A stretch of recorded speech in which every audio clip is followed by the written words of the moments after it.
Hello, grade 12s. Welcome back to the channel, Science Therapy, hosted by the one and only science therapist, Uabutiwa Sos Ugobela Wemets. And without any further ado, let's see what we have got today. Okay, so we have the Limpopo Prelim Paper, September 2024, as they've already written their prelim physics paper 1. And then also, I think paper 2 they've already written as well. Okay, so now we have our paper here, marks 115 total, and then our time is 3 hours. And then we're just going to be going through this paper here. Here there were a lot of complaints saying that the English that was used here is too much. And then also the questions were a bit more of a higher grade. I don't know anything about that. We'll just go through the question paper together and see what we find. Right. So we have our instructions and information. They say write your name in the appropriate space on the answer book. This question paper consists of 10 questions. Answer all the questions in the answer book. Start each question on a new page in the answer book. Number the answers correctly according to the numbering system used in this question paper, and then leave one line between two sub-questions, for example, between question 2.1 and question 2.2. And then you may use a non-programmable calculator. You may use appropriate mathematical instruments. You are advised to use the attached data sheet. So there's the data sheet and also the formula sheet there that you can use if you happen to have forgotten your formulas, or maybe you want to confirm the formulas, or maybe you want to confirm the certain constant values. It is not a shame to just go to the last page of your exam paper and then check those ones out. Then number 9, show all formulae and substitutions in all calculation, and then round off your final numerical answers to a minimum of 2 decimal places. This instruction here is very important. Remember, if you haven't arrived to the final answer, it is best to just keep your answers in a calculator and then to make sure that you use them in the next step. But then you can round off your answer as soon as you get to the final answer. Then 11, give brief motivations, discussions, etc. where required. And then 12, write neatly and legibly. And then that's the end of the instruction. Let's now get to the question.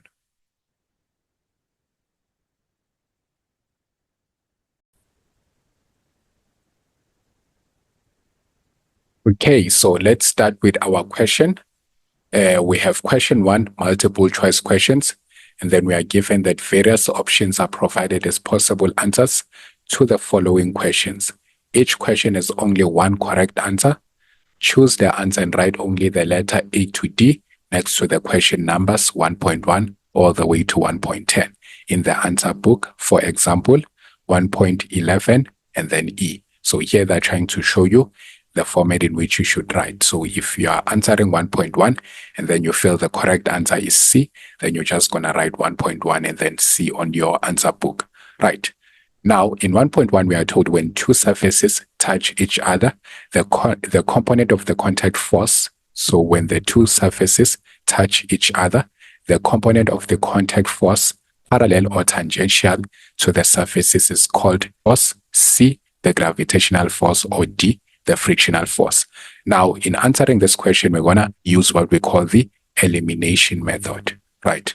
So with the elimination method is whereby we will eliminate all the answers that would be incorrect here, right? So we are talking about a contact force, and then based on our knowledge of physical sciences, we know that gravitational force is not a contact force, right? So gravitational force is completely incorrect. Now, we have applied force A here. Applied force can act parallel to the surface, but then it is not always the case. Remember, applied force can also be applied at an angle. So it is not always that it will act parallel to the surface. So applied force would be out. So now the battle is between the normal force and the frictional force. But then here there is a certain keyword that will set this apart, and that is parallel to the surface. Now we know that normal force is a contact force, but the normal force acts perpendicular to the surface. So normal force is perpendicular to the surface. Now, the only force that is parallel to the surface here is the frictional force, right, between the two. Okay, so frictional force is the one that is parallel to the surface. So every time, even when you draw a free body diagram, if this is your horizontal surface, your kinetic frictional force or your frictional force would be acting parallel to that surface. So the correct answer is D. Okay, now we have that. So D. So obviously in your answer book, you'll write 1.1, 1.1 D, right? Like that. Now, 1.2 says a person is transported to the mythical planet Mengo, which is 8 times as massive as Earth and has twice the diameter.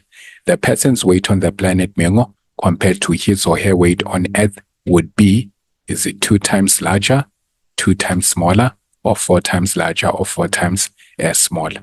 Now let's check. The formula that we are supposed to use is obviously F is equals to G, mass 1, mass 2 over R square, right? So we know that our G is a constant. So let's say mass 1 would represent the mass of the Earth, and then mass number 2 would represent the mass of the mythical planet Mengo, so which is supposed to be 8 times the mass of 1, right? And then we are told that the diameter, so let's change this to D, and then the diameter is twice. So this will be 2D and then square. So obviously when doing that one, this will give us 8GM1 and then M2 over, if we just say 2 to the exponent of 2, that's 4. So that's 4D. Now what is 8 divided by 4? This is going to give us 2. But then remember, if you check this here, if you check this, this is your formula for F, right? So we can replace all of this by F, and then that means, in other words, we now have 2 times F, which represents that it is twice, it is 2 times larger, right? So 2F means that our new gravitational force will be 2 times the old gravitational force. So that means the weight of a person on planet Mengo would be 2 times their weight on planet Earth. So our answer there is supposed to be A. Okay, in 1.3, they say the acceleration of free fall is determined by measuring the times T1 and T2 taken for a still ball to fall from rest and pass point X and Y. The distance between X and Y is H, as shown in the diagram below. So this is our rest position, meaning that the ball is just thrown or dropped, meant to say. So the ball is dropped. So we'll assume that the ball is dropped because they are saying that the acceleration of free fall is determined by measuring this, and then this ball falls from rest. So there we go. The ball falls from rest. Which one of the following is the correct expression used to calculate the acceleration due to gravity? Now, if I want to calculate here and come up with an expression for acceleration, I would obviously have to use an equation of motion. And then since we are given h here, this gives us a hint that we have to pick an equation of motion that deals with height, right? So the one formula that we can use with our delta y as the subject of the formula, remember, this formula needs to have delta y, and again, it needs to have delta t, because as we can see here, we are dealing with height and time. So the one formula that can work is delta y is equals to vi delta t plus half, and then a delta t squared. Now, to begin this, I'm going to calculate, so I need you to follow through here. So I'm going to first calculate the I'm going to first calculate from the rest position all the way to point y, right? So I'm trying to find delta y, right? So the y here indicated there. Okay, so this, I can replace it by y, and then is equals to the vi from the rest position, obviously 0. And then considering this, what would be the time taken to reach point y? It's t2. So I'm going to say multiply by t2, then plus half.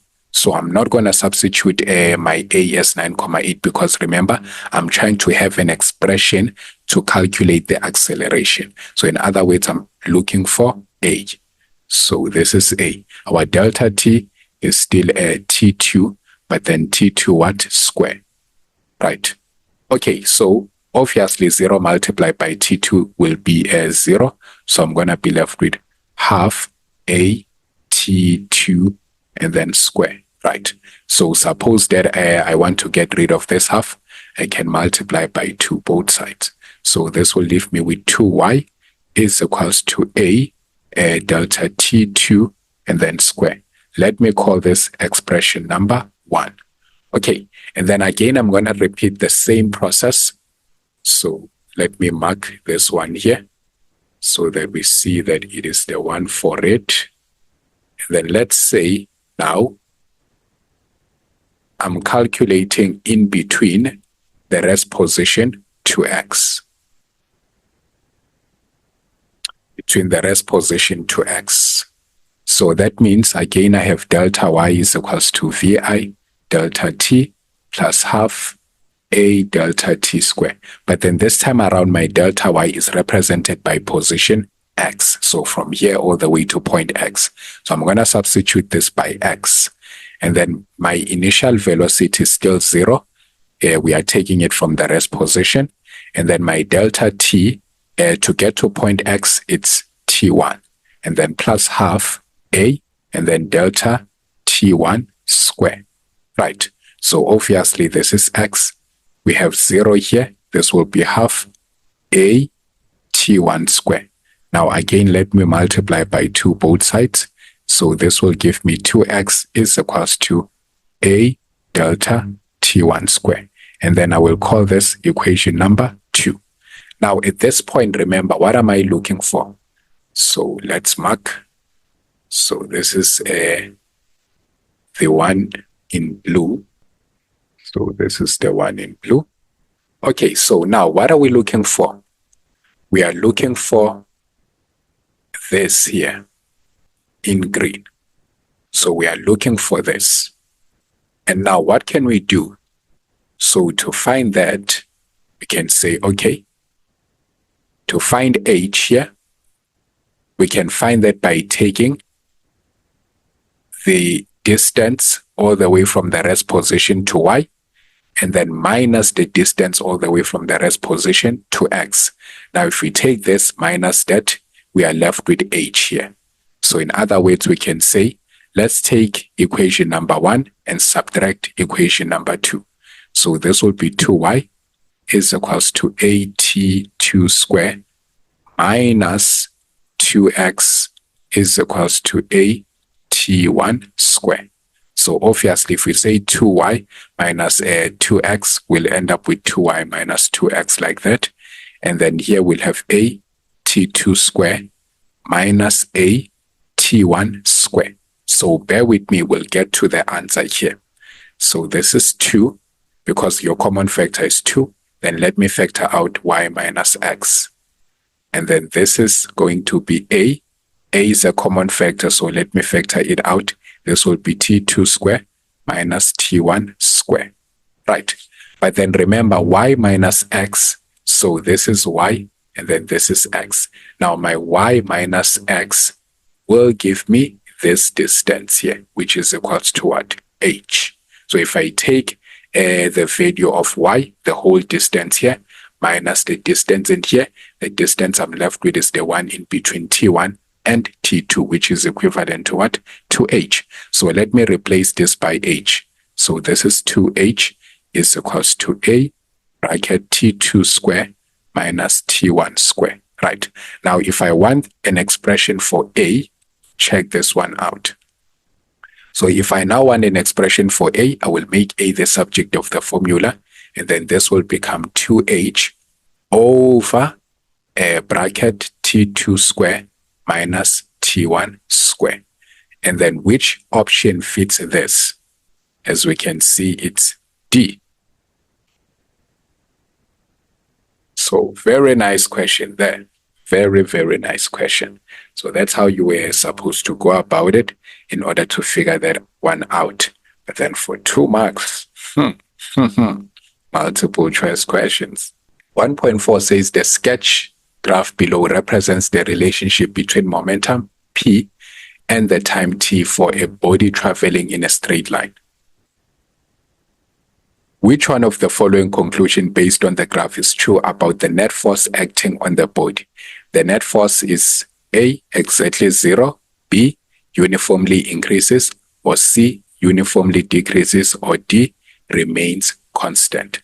Right. So now if you can look at this, you will remember the formula that goes F net delta T is equals to delta P. Right. Now we are given a momentum versus time graph. And then if we can try to make F net the subject of the formula here, you will see that this is change in P over change in T.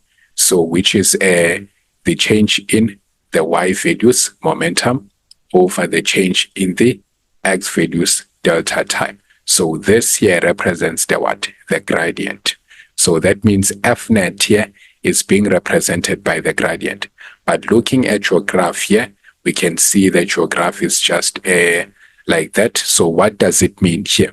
If your graph is just increasing like that, this would mean that your gradient is constant, right? So in a case like this, you have a constant gradient. So that means, okay, so let's check 1.5. A block X of mass 3 kg is accelerated from rest by a force of 5 Newton for 2 seconds. An identical block Y of mass 3 kg is accelerated from rest by a force of 5N for 4 seconds. Again, if we go back to F net delta T here, so to tackle 1.5, note that we are given the net force and also the time, which is that is equivalent to the impulse, right? If we want to find the impulse, usually that's what we do. Impulse is the product of the net force and the time it takes for the net force to act on an object. So now, what are we trying to figure out here? Which one of the following ratios is correct, right? So according to our impulse momentum theorem, we know that F net, the impulse, is equals to the object's change in momentum, which is where we get to that formula. Now, for case number 1, which is a block X, we are told that the F net is 5, and then the time is 2, right?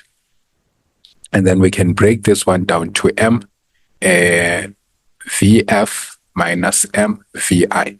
Now, remember, we are told that this is accelerated from rest, meaning the initial velocity is 0.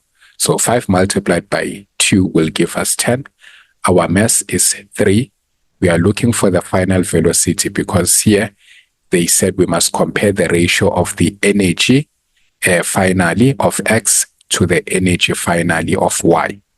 So obviously, dealing with this case, we know that the initial velocity is 0, so that will just be 0. So that means here, our VF is simply just 10 over 3, right? Which we can say it's 3.33 meters per second. Okay, so now let's save that. Again, we want to do for Y, right? So let's go and do the same thing for Y. This is F net delta T is equals to change in P. Our F net, we are told it is 5, and then our delta time this time around is 4.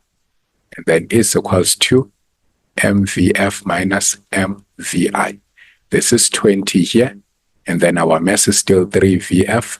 So, but then here we have 3 multiplied by 0. So our VF is 20 divided by 3. which is going to be 6.67 meters per second.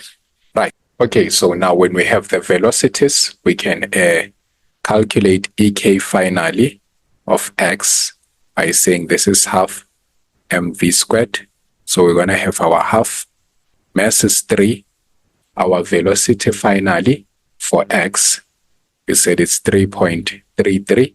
Let me just substitute the one that is not rounded off, the fraction, 10 over 3, and then square that. Now you want to punch that into your calculator. So when you punch it in your calculator, you get 16.67 joules. And then you're going to do the same thing, EK, finally, for y. So this is half mv squared. And then we're going to have half, our mass is 3. Our final velocity, let's take the 20 over 3 as it is, and then square that. So this is going to be half, and then we have 3, and then 20 over 3, and then square that. So this is 66.67 joules. Now we want to check the ratio between the two. So the ratio of EK finally of x to the ratio of EK finally of y. So this is 16.67 is to 66.67. Now divide both sides by 16.67. So this is going to give us 1 is to 3.999, which is 4. So our correct answer here has to be what? C. Nice. So after all, you can see that multiple choice questions is not just a case whereby you just predict the correct answer there. You really have to calculate, which is why I always advise that the multiple choice questions should be the questions that you answer when you are done with answering all the questions in your exam. Because if you want to start with multiple choice questions, you can find yourself having wasted a lot of time when you could have just answered your question 10 there, your question 9, and made sure that you grab some marks. Okay, so we have 1.6. It says the sketch graph below represents the relationship between the ratio of the observed frequency to the source frequency and the speed of the listener VL for a stationary source. So note we are given that the source is stationary, right? So they say which of the following combination correctly represents the value of P and the direction in which the listener moves. Now, at this point, we can see that this is the velocity of the listener, and then at the origin, the velocity of the listener is 0, meaning the listener is stationary and also the source is stationary.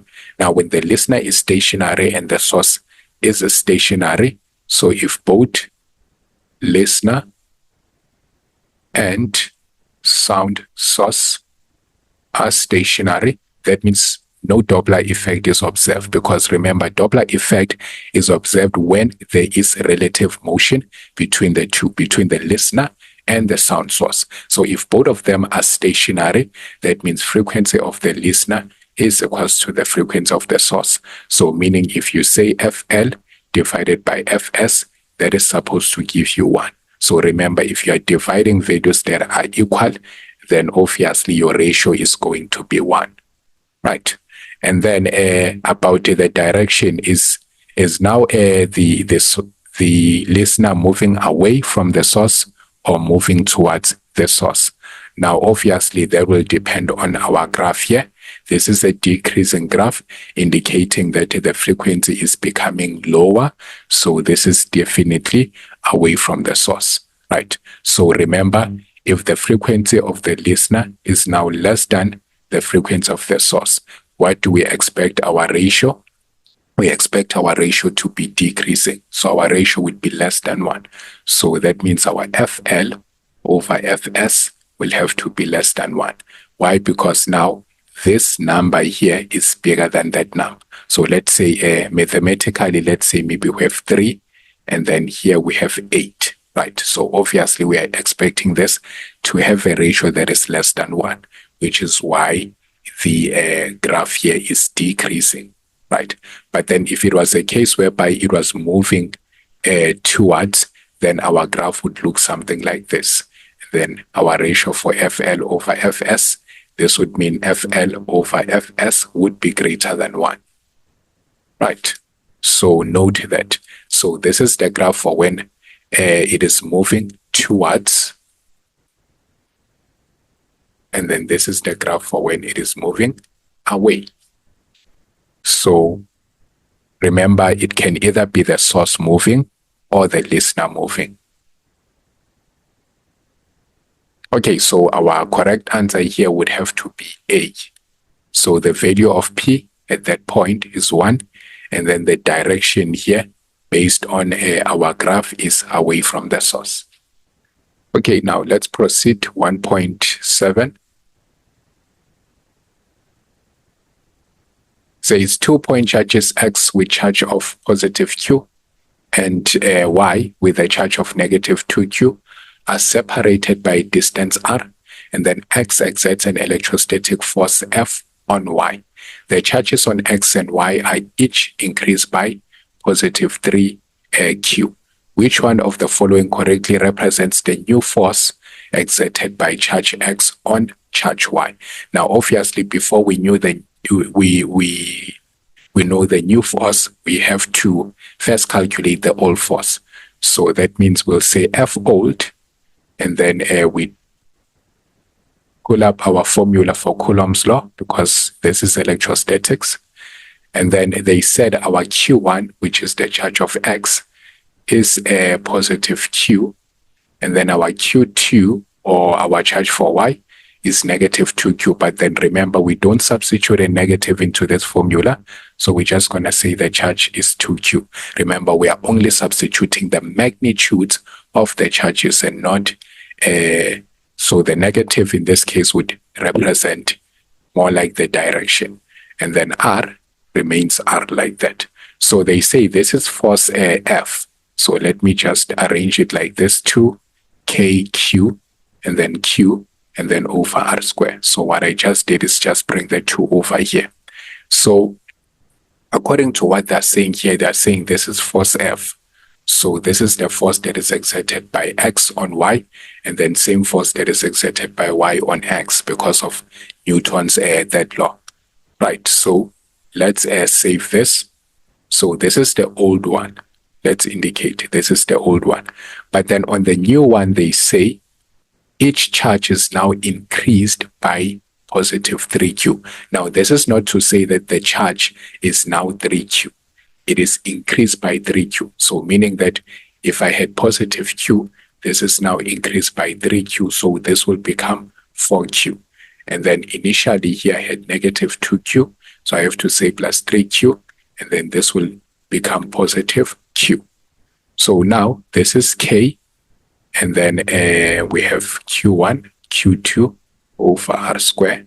So this is K. Our Q1 now has to be 4Q.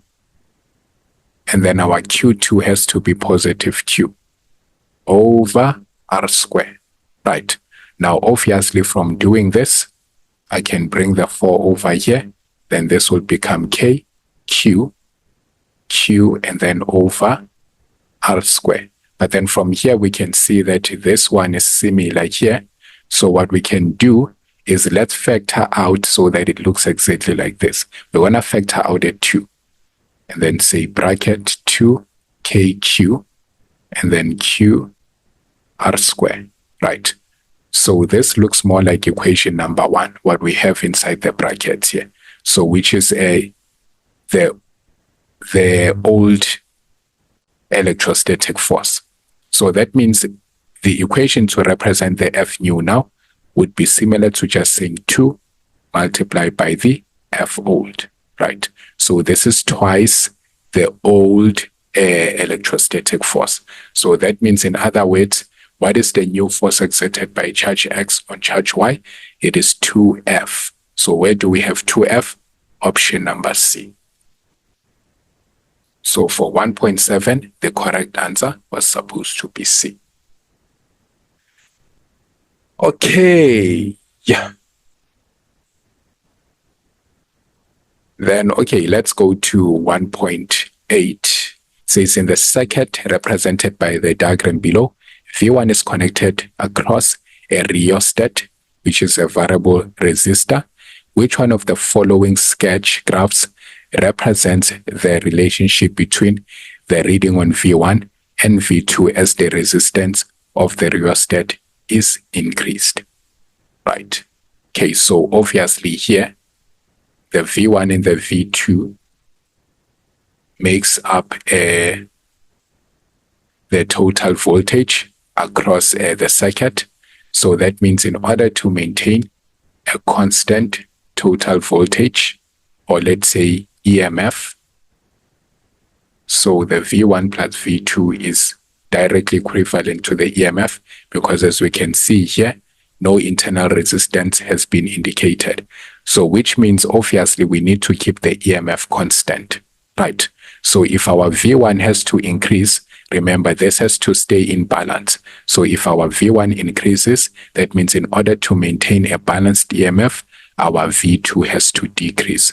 So which graph here correctly represents that?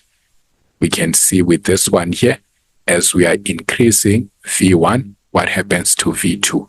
It decreases, right? So as we can see with the graph here, so an increase in V1 decreases V2. So the one that correctly specifies that relationship is graph A.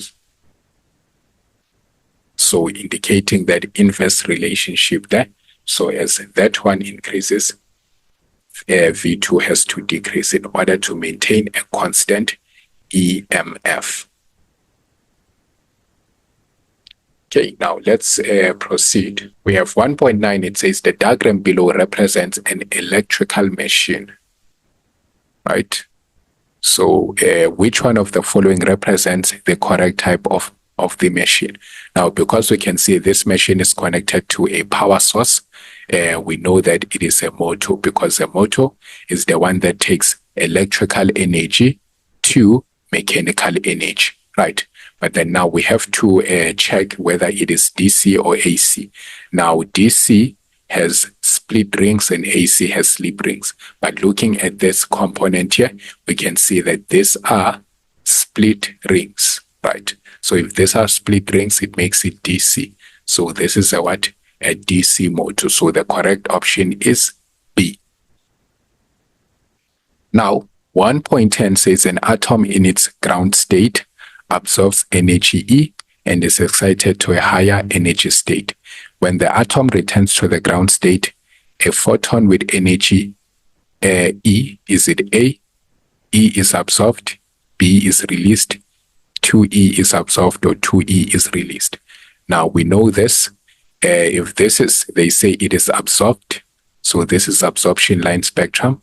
So if we say this is E on the absorption line spectrum, that means on the emission line spectrum, the same amount of energy has to be released. So here it was absorbed, and then on the emission line spectrum, this will be released. So E is released. So same amount of energy absorbed will be the same amount of energy released. So our option here has to be B. Okay, so that's how you were supposed to go about with that multiple choice question. So, yep, again, please consider my advice. I'm pretty sure that it will work wonders for you. Start answering all the way from question 2 up until question 10. And then when you have 30 minutes left after just answering all your questions and tackling all the questions that you think you understand, then you can spend your energy on trying to find these multiple choice questions. But then again, it is not a matter of just closing your eyes and seeing where your fingers land on the options. Try to calculate, try to remember your concepts so that you at least come up with correct answers. Question 2, it says a physics learner pushes a 34 kg crate up the plane with a horizontal force of magnitude F parallel to the horizontal as shown in the diagram below. And then down here, they say the coefficient of kinetic friction between the crate and the surface is 0.25. Then 2.1.1 says, suggest a reason as to why the coefficient of kinetic friction is dimensional. And that is to say why it has no units. So if you can still remember, the formula to calculate mu k is equals to Fk over the normal force. And then as you can see here, Fk will be given in newtons, and then also our normal force will be given in newtons. So the two here, SI units would have to cancel out. So the reason why the coefficient of kinetic friction does not have any unit, it's because it is a ratio of the magnitude of two forces. Right. So because it is the ratio of the kinetic frictional force and the normal force, the SI units here would obviously cancel out, so leaving our coefficient of kinetic friction without any units, right? So hence we call it a ratio. And then, okay, let's proceed.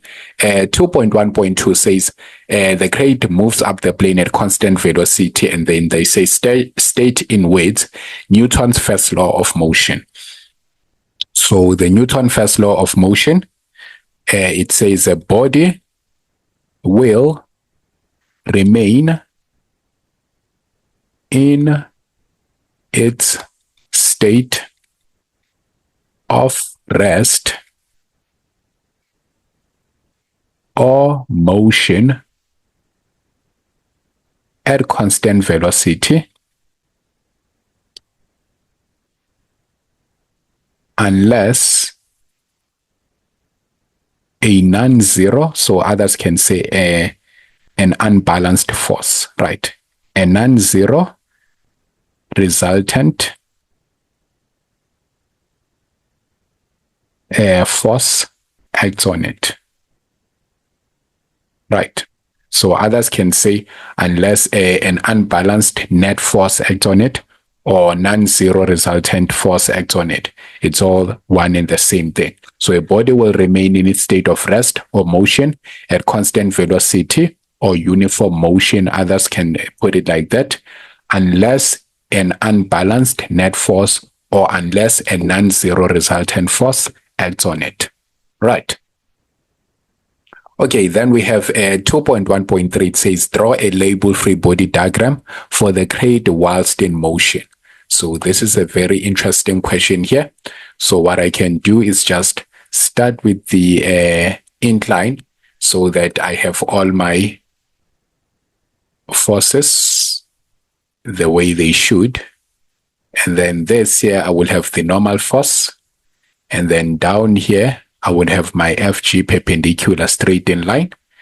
And then FG parallel is always sliding down the incline. So we have FG parallel. And then still in the same direction as FG parallel will be our kinetic frictional force. It is opposing the motion of the crate, because the crate obviously it's moving up the incline. So FK has to oppose that motion. But then note that this force here has been acted at an angle. So now I want to remove this, the incline. So let me remove the incline here. Yes. So now I have this force here, applied force acting horizontally like that. So that means it's just going to be straight up like that. Trying to have a straight line. So let me just indicate like this. So my force applied will just be going horizontally like that. And then there we go. So this is force applied. Now note this force applied in respect to the incline that we have here. If we can just extend this line here, to that, and then there's something that you are going to see here. There's something that you are going to see here. Let me indicate with a different color. So if you were to extend that line, you would agree that these two lines here would be parallel, right? And then if they are parallel, that means this 25 degrees here should also be the 25 degrees in which the force is being applied, right? So this force applied is being applied at an angle of 25 degrees in respect to the surface in which the crate is moving, right? So this will come in handy here. So note that we have the 25 degrees. So we have our free body diagram like that, and then fine. Now 2.1.4 is saying use an appropriate calculation to show that the kinetic frictional force acting on the crate is 75.495 plus 0.106 F, right? Now remember, we said that the force applied is being applied at an angle of 25 degrees. But the one thing that we know is that every time we have our force being applied at an angle, it must resolve into two components, right? So namely, the Fx and the Fy, the horizontal component of the force applied and the vertical component of the force applied. So this means this will be in this fashion, right? So we will have our Fy going down like that, along with Fg perpendicular. So this will be our Fay, so the y component of the applied force. And then now, in this direction here horizontally, it has to be Fx, Fax. So this is the horizontal component of the force applied. So the Fax and the Fay combined, they represent the magnitude of the force applied, right? So the force applied is our resultant vector, and these two other vectors combined together or acting together will be representing that force, the force applied. So we simply just broke the force applied into two components, the horizontal component and the vertical component, because it was being acted at an angle of 25 degrees. So now, having to calculate, it shows that it says show that the kinetic frictional force acting on the crate is this. Now, from the equation that we used here, mu k is equals to Fk over n. If we make our Fk the subject of the formula, this becomes Fk is equals to mu k multiplied by n. Right. Then, according to our free body diagram, we do have a mu k here, it's 0.25. But then according to our free body diagram, we do see that the normal force here will be equivalent. Remember, the upward forces are always in balance to the downward forces, right? So always the vertical forces are in balance. So if we say they are in balance, that means the normal force must be equivalent to the magnitude of these two forces, these two vertical forces downward combined. So that means the normal force can be replaced by Fg perpendicular plus the horizontal component of y. So all that you get it from having to break down the force applied first, right? So this was really a question from the underworld. It was from the abyss. Limpopo, hats off for this one. Then, okay, your mu k is 0.25, and then your Fg perpendicular, we know that this one is mg cos theta. So it is very crucial that you know this, Fg perpendicular and Fg parallel. Fg perpendicular is mg cos theta, and the Fg parallel is mg sin theta, right? Your exam, right? And then that's Fay becomes what? So that will be the force applied and then sin theta, right? So do not confuse it with this. When it comes to Fx, Fx is F cos theta, and then Fy is F sin theta. Now, there's always a confusion with these two formulas here. Make sure that you know them properly because they're not going to appear on your formula sheet. So it is very crucial that you do not confuse these two. When it comes to the components of force, that's Fx and Fy, and it becomes like that. But then when it comes to the components of weight or the gravitational force, then that's how you have them. Right. So now it's just a matter of substituting in here. So everything that we need to put in here is already given. The mass is 34. And then we want to multiply that by the gravitational acceleration, 9.8. Then cos, obviously the theta we are supposed to put in there is 25 degrees. And then we have our force here, which we don't know. And then sine again here, we did discover that the angle in here will also be 25 degrees, right? So at this point, in order to come to this stage, it's just a matter of taking the 0.25 and multiplying with 34 times 9.8 cos 25. And then you're surely going to get 75.495 if you round off to 3 decimal places. And then if you take the 0.25, multiply with f sine 25, you are going to get 0.106 and then f rounded off to 3 decimal places. So therefore, in other words, your fk is equal to that. Then just like that, we have shown that fk is equals to that. So in terms of calculation, it was not a pretty bad question. It's just that you needed to understand how to draw your free body diagram or interpret the free body diagram when you have a force. Yet remember, we are not very much accustomed to this kind of questions whereby you have a force applied on an incline, especially the force being applied parallel to the horizontal, to the horizontal. So that was quite a question there. Okay, so but then that's all you were supposed to do. Now, 2.1.5 is saying, hence or otherwise calculate the magnitude of a force F. Now, let's come to that one.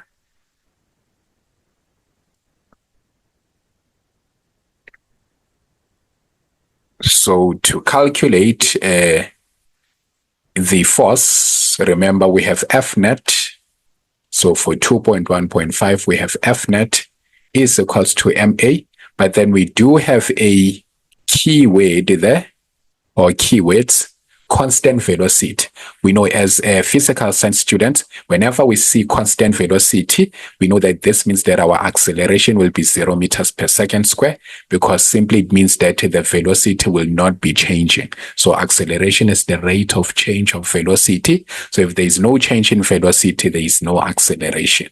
And then if our acceleration is 0, according to this formula, that means our F net also has to be equated to 0 newtons. So this is what we are getting from the keywords constant velocity. So that means we can just say F net is equals to 0. And then now the forces that are representing our F net from the free body diagram that we drew, we could see that we can just say Fx minus Fk and then minus Fg parallel. Right, is equals to MA. So those were our horizontal forces. So with our Fx on the direction of motion, and then we have to subtract this other horizontal forces on the other direction. Right. So,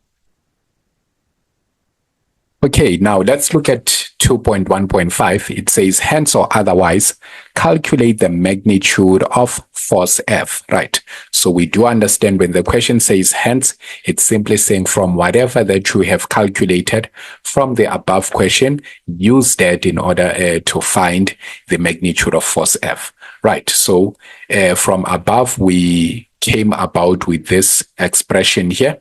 So this is the expression that we are going to substitute for Fk. Now, when it comes to calculating the magnitude of the force F, that means we have to apply our Newton's second law formula, F net is equals to ma. But reading up here, we do have keywords here, constant velocity, which already at this point as physical science students, we know that whenever we see constant velocity, this means that our acceleration is 0 meters per second square. because constant velocity means that your velocity did not change from the initial point up until the final point. So acceleration is the rate of change of velocity. So if there is no change in velocity, that means there is no acceleration. It doesn't mean that the object is not moving, just simply means that there is no gain in velocity there, right? And then if our acceleration is 0, according to this formula, now we also understand that constant velocity is telling us that the net force will be 0 newtons. So at this point, we can just say F net is equals to 0. And then the forces that make up the F net, we are going to only consider the horizontal forces, right? So we ignore the vertical forces because obviously we know that they balance each other out, so that means they will cancel each other out. So that means when looking at F net, we consider the horizontal forces. But then again, remember, it is very imperative that you indicate the directions. So the object is moving up the incline. So that means up the incline would be the positive direction and down the incline would be the negative direction. So that means in having to express my F net, I will say this is FAX minus FG parallel minus FK. So note that I'm not using the force applied here. I'm only using the forces that are parallel to the incline here, not parallel to the horizontal, but then parallel to the incline, right, or the slope. Then is equals to MA. Now FAX, remember from here, we know that there will be force applied, cos theta, and then FG parallel, there we have it again, mg sine theta.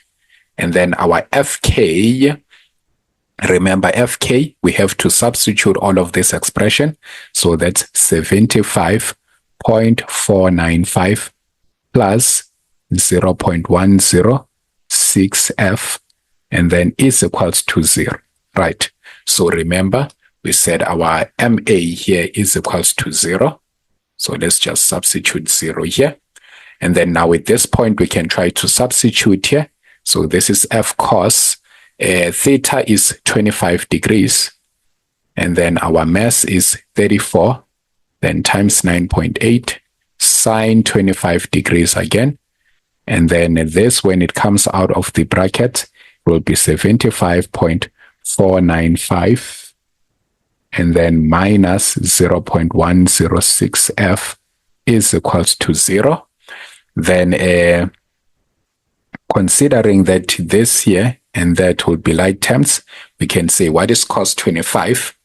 So let me just round off to 3 decimal places. It will be 0.906F, and then we're going to say minus 0.106F. And then if we deal with these other ones, this will be negative 75 point, okay, not that. So that one will be negative 140.816, then minus 75.495 is equals to 0.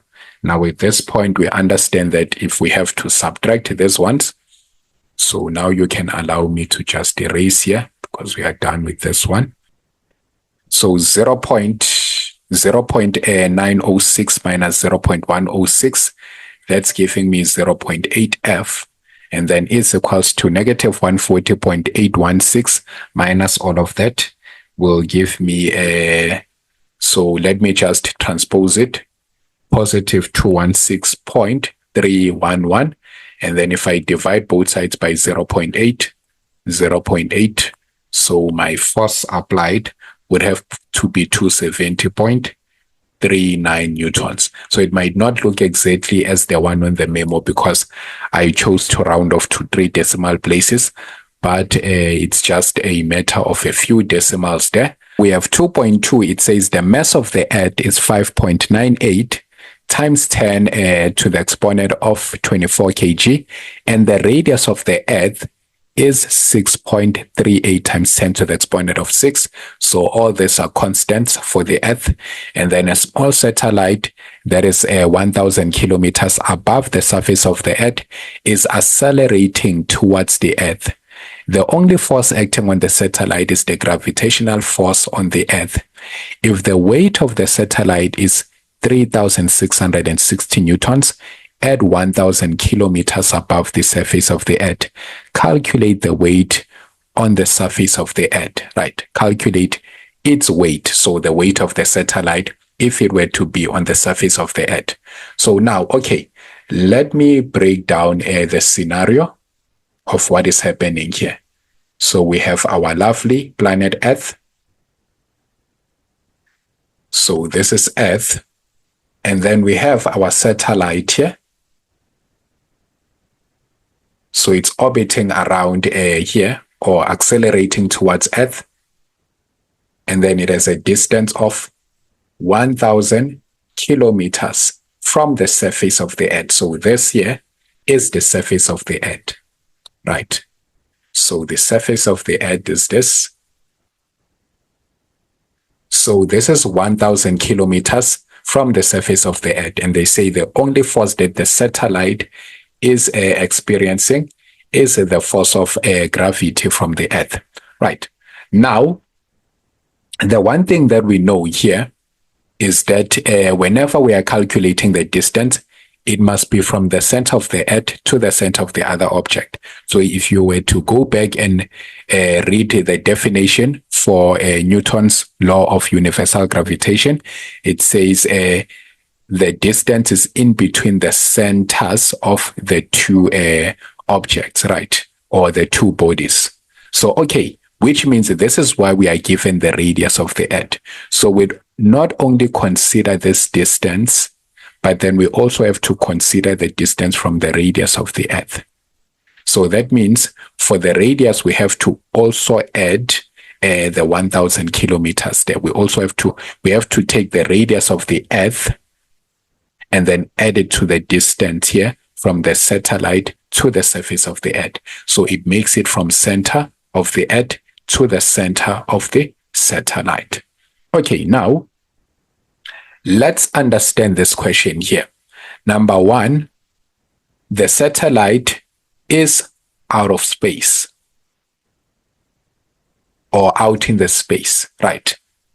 So it's from outer space. So let's say extraterrestrial. So the satellite is in outer space, right? The satellite is in outer space, meaning that the satellite is not experiencing the gravitational acceleration of 9.2 meters per second square. That's one thing, because this gravitational acceleration is for the Earth. So where the satellite is, it's in outer space, meaning it's not experiencing this gravitational acceleration. So the first thing that we have to do in answering this question is to find the gravitational acceleration in outer space. So where the satellite is. So the formula for that goes as G is equals to Gm over R squared, right? And then now we're just going to say the gravitational acceleration. Remember, the satellite is experiencing the gravitational force, right? So that means 6.67 times 10 to the exponent of negative 11. The mass of the Earth is 5.98 times 10 to the exponent of 24. Remember, we are not given the mass of the satellite, but since we know that it experiences the same force here, that means we can calculate the force that will be experienced by the Earth, and then we know it's the same force for the satellite. Now here, for the radius, we are going to say, but our R squared must be indicated as R plus RE, and then square. Right, which means we have to take the radius here, which is from the satellite to the surface of the Earth, 1,000, But then remember, our distance should not be in kilometers. It should be in meters. So from kilometers to meters, we we multiply by 1,000. Right. So that's 1,000 multiplied by 10 to the exponent of 3. And then we have to add that to the radius of the earth. So that's 6.38 times 10 to the exponent of 6. Then let's not forget to square everything. Now, when we punch all that into our calculator, we get that the gravitational acceleration of the satellite in outer space is 7.32 meters per second square. Okay. Now, what do we do with this gravitational acceleration?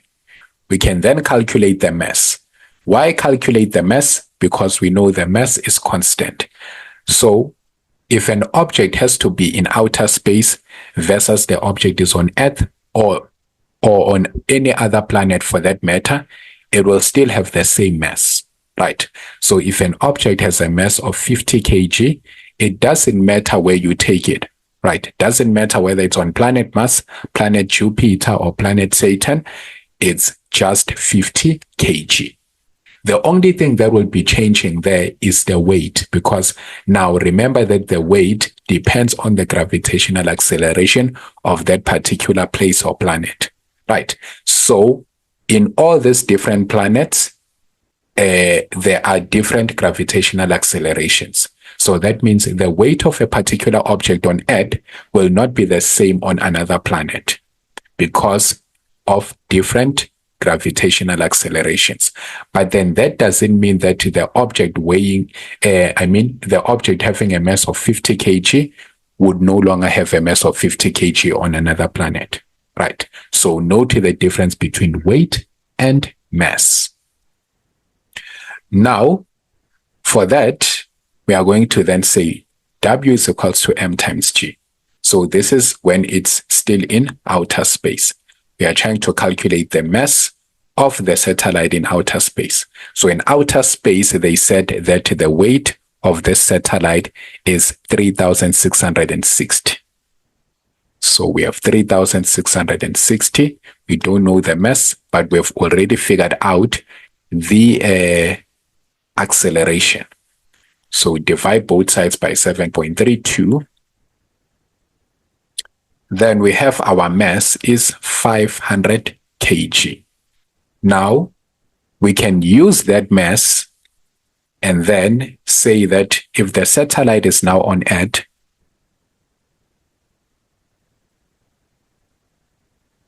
if the satellite is now on the Earth surface, what would be the weight of the satellite?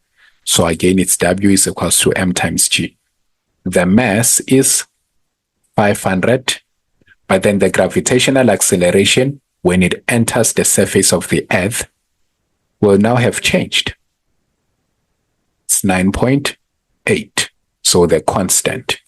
And then 500 times 9.8, that's 4,900 newtons, right? So understand that the 9.8 is only applicable for objects that are on the Earth's surface, because that 9.8 is the gravitational acceleration on planet Earth and not on any other place, right? So that's how you were supposed to find that, because they're looking for the weight. Weight is a vector, so let's indicate the direction as well. So 4,900 newtons downwards, because again, gravitational force is always acting downwards. So, okay, that's how you were supposed to figure out that former question there. So, yep. 17 marks in total for question number 2. So, yeah, this was a very nice question. Okay, question 3 says a ball is dropped from a height of 20 meters and rebounds with a velocity which is 3/4 of the velocity with which it hits the ground. Note that very important statement there. So it rebounds with a velocity which is 3/4 of the velocity with which it hits the ground. The ball bounces 2 times as shown in the position versus time sketch graph below, right? So as we can see here, the ball was at a height of 20 meters above the ground, and then it was dropped down to the ground, and then hits the ground, rebounds from the ground, goes to the maximum height, and then to the maximum height, back to the ground, and then to from the ground, and then to a lower maximum height. The effects of air resistance and the time lapse with the ground are neglected. So they did not consider air resistance, and also you can see there are no gaps in between. So that means they also neglected the time lapse, so which is the contact time of the ball with the ground. Then we have 3.1. It says define the term free fall. So what is free fall? We say this is 3.1. This is the motion during which the only force acting on an object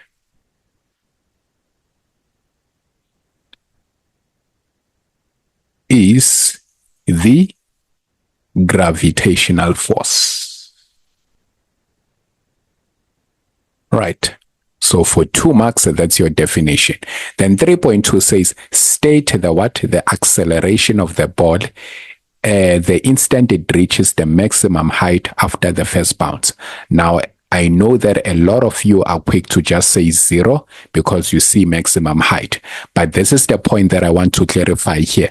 Note that at the maximum height, it is not the acceleration that is equals to 0, but it is rather the velocity that is equals to 0. So always note that the velocity at the maximum height is 0, but then the acceleration at any point during the motion of the ball will always be 9.8 meters per second square, because the ball here, we are saying it is only experiencing the gravitational force. So if it is experiencing the gravitational force, that means it must only have a gravitational acceleration of 9.8 meters per second square, right? At any point, whether it is being thrown upward or it is being thrown downward, or it's at the maximum height, as long as it's in free fall, then that means the acceleration will always be 9.8 meters per second square. And then the direction is always downwards. Why? Because gravitational force always acts downward. So it's 2 marks for the magnitude and also the direction. Right? So note that. So do not be confused by that question. And then 3.3 says calculate the time interval between the first and the second bounce, and then delta t of AB. So they try to indicate that the first bounce there will be occurring at A, and then the second bounce will be occurring at B. So that's between A and B. We want to calculate the time interval from A to B. So, okay, let's gather our information there. So what we want to do here is simply break this position versus time sketch into intervals. So the scale that I taught you is you break this down according to the motion here. So from when it was here, above 20 meters above the ground to when it hits the ground, we'll name that segment number 1. From the moment it bounces off the ground to the maximum height, let's name that segment number 2.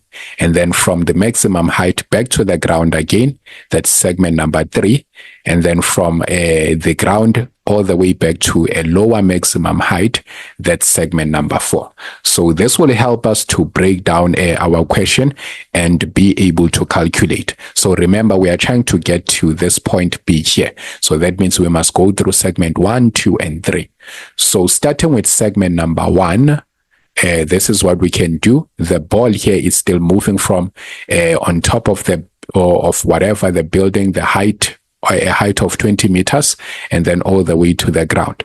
So the information that we have here is obviously our delta y, that's 20 meters.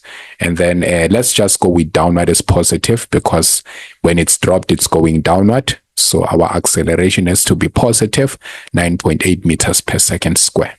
Right. And then our velocity initially, note that we have a keyword here, dropped. So it means our velocity initially has to be 0 meters per second. Right. And then what are we looking for? The final velocity. So at point number A, so we are looking for the final velocity, which is the velocity at point A when it hits the ground. Then, okay, The formula, obviously, that corresponds with the data that we have from our equations of motion is Vf squared is equals to Vi squared plus 2a delta y. So every time you want to come up with the correct formula to use, always collect your data. Your data here is supposed to help you in finding the relevant equation of motion to use. Then this is Vf squared. The Vi is 0. And then your A is 9.8, and then your delta Y is 20 here. So what you want to do is punch all this into your calculator. Then you get 392, which you are not looking for Vf squared, so you need to square both sides. Now your value becomes 14 root 2 meters per second, which I'm just going to leave it like this because I'm avoiding to round off, since it's not the final answer. So, but then the value from your calculator, I think it's giving off something like 19.779 meters per second. I think so. Yes. So, okay. Now we can use that value. Remember, we now want the velocity in which it rebounds from the graph. From the ground, right? So this is the velocity in which it hits the ground.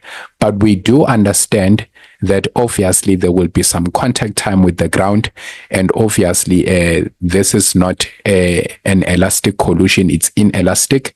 So that means when it now bounces up, it has to bounce up with a lower velocity. So how are we able to tell that it's an inelastic collision? It's because now when it bounces up, it reaches a lower velocity, a lower maximum height than before. So every time it bounces up, then it reaches a smaller maximum height. Right. So that confirms that it's an inelastic collision.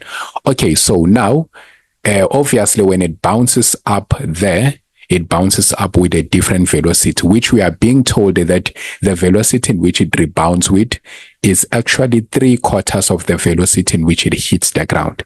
So that means looking for the velocity in which it rebounds here, this will be the V initial. This represents velocity of rebound. It will be 3/4, so that's 3/4. 3/4 is written as 3/4. Then multiply that by 14 root 2, so that I get my initial velocity as, so punching that into our calculator, we get 14.8492 meters per second, right? So this is the velocity in which it rebounds up. But then based on the fact that I took downward as positive, when the ball rebounds, that means it's now going upward, right? So that means I would have to indicate this velocity as a negative. So the negative here is simply telling me that now the direction has changed. It's now going upward, right? So it's very important. Most of the time when you fail to get VPM questions, it's mostly because you did not consider the sign when the object was now changing direction. Okay, so now we know that. So at this point, what are we looking for? We are looking for delta time. So that means if we had to collect new data now, so the new data would represent that we have our VI as negative 14.8492. Then our VF, we are simply using segment number 2 now.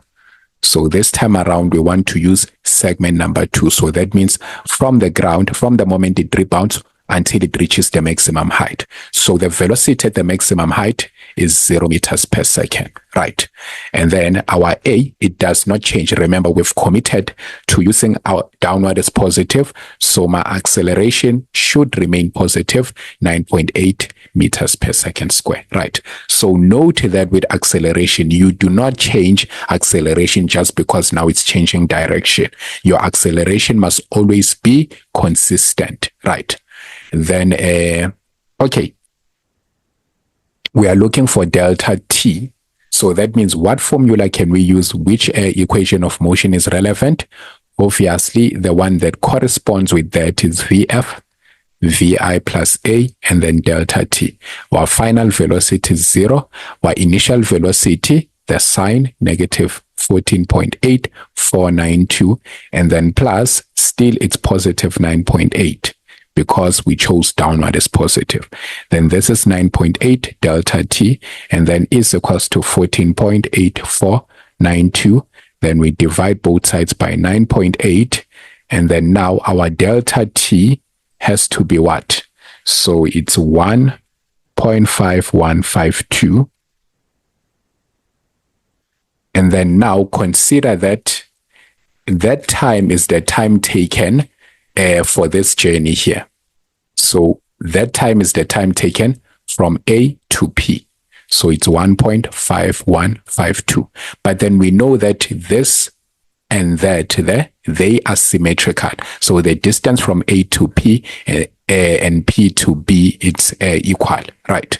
So the same time it takes, the time it takes to go from this point all the way to the maximum height would be the exact time from the maximum height back to the ground. So also here it's 1.5152. So if we had to consider the total time now, that means we would have to take that and multiply it by 2. So obviously when we do that, rounded off to 2 decimal places, that's 3.03 seconds, right? So we just take this and multiply it by 2, and then there we go. So therefore is 1.5152 times 2, and then therefore our TAB is 3.03 seconds. Right. So that's how you were supposed to go about tackling that question for a lucrative 6 marks. So it was a nice one. 3.4 says sketch a velocity versus time graph for the motion of the ball from the instant it is dropped until it reaches the maximum height after the first bounce. Clearly indicate the value of the following on the graph: the times A and P, the velocity with which it hits the ground, the velocity with which it rebounds. Remember, these points here, those are the points that will give you marks. So pay attention to this. 3 marks, 3 points. Then, so remember, even with drawing our graph, we must still be consistent with our direction. We took downward as positive, so our perspective here should be from downward as positive. So we know if we have taken downward as positive, we have an increasing graph, right? We have an increasing velocity versus time graph. So from the minute it is dropped, remember it's starting from an initial velocity of 0, and then it hits the ground. So note when we take downward as positive, the ground becomes above the x-axis. So that means what was the velocity in which it hits the ground? It was that 14 root 2, which we said it's 19.7779. Hopefully I'm correct. And then here we have to then indicate that after it bounces off, this is the ground.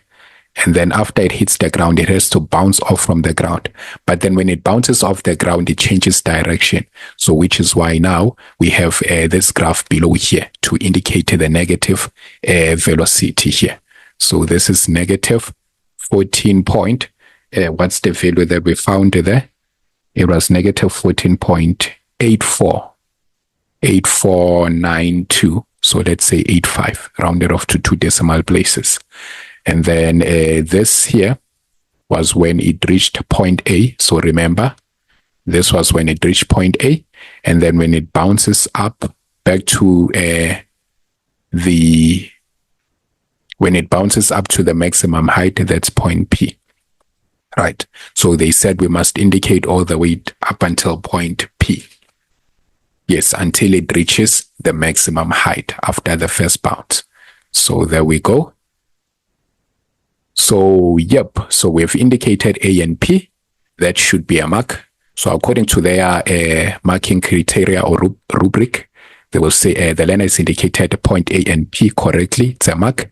And then the learner has indicated the velocity with which the ball hits the ground, it's a mark. The learner has indicated the velocity with which it rebounds, it's a mark. And then also you can see that I've considered the fact that this one is greater than that one. So I try to make this distance a little bit longer than that one or taller than that one. Okay, so that's your velocity time graph. And then what's left here, maybe labeling time in seconds. And then here, that's velocity in meters per second, right? So you can then indicate this is velocity versus time graph. Okay, and now let's look at question 4. It says a ball is falling freely. When its downward speed reaches 9.2 meters per second, it explodes into 2 equal parts. So let's highlight that. And then part 1 goes straight up to a height of 13.7 meter above the point of explosion. Then this is before explosion, and then after explosion, we have this exploding to 2 equal parts. Then 4.1 is just simply saying define momentum. So we say momentum, remember from the formula P is equals to M times V, we can say that this is the product. So momentum is the product of an object's mass and its velocity.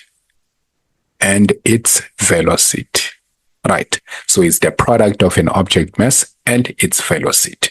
Then 4.2 says calculate the initial velocity of part 1 just after the explosion. Right. So from here, we can tell that this is more of a VPM question.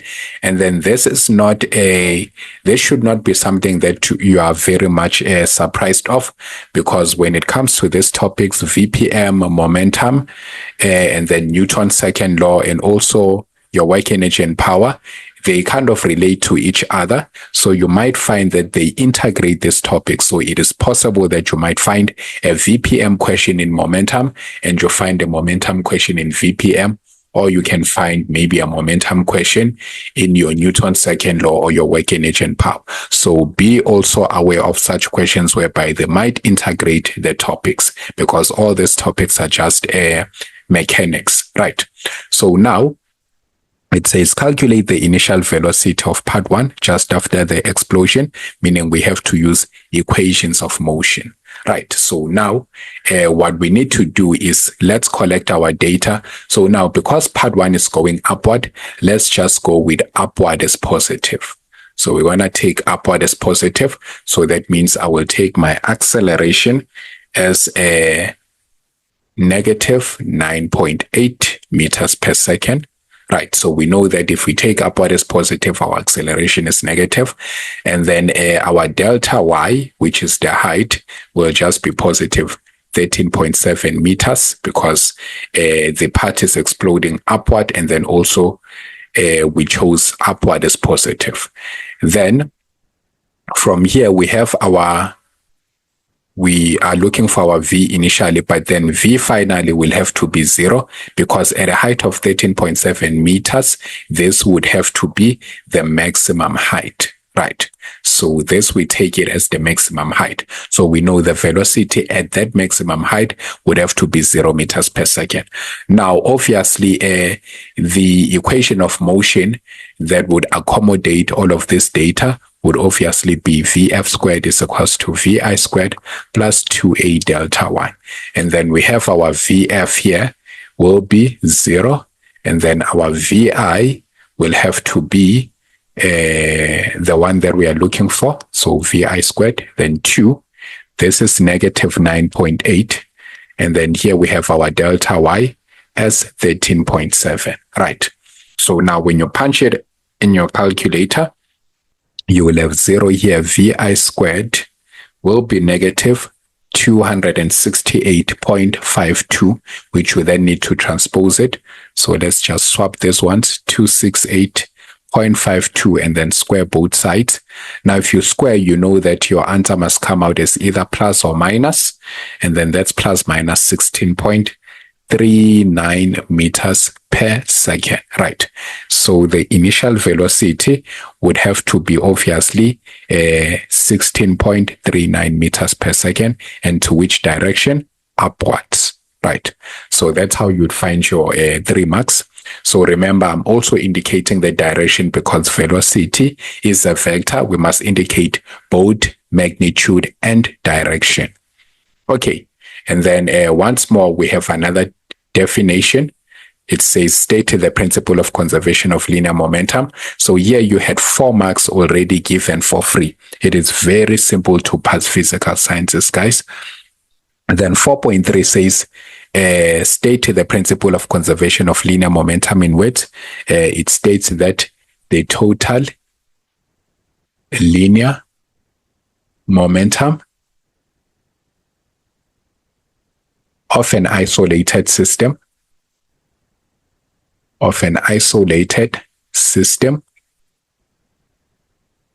remains constant, or others might say it's conserved.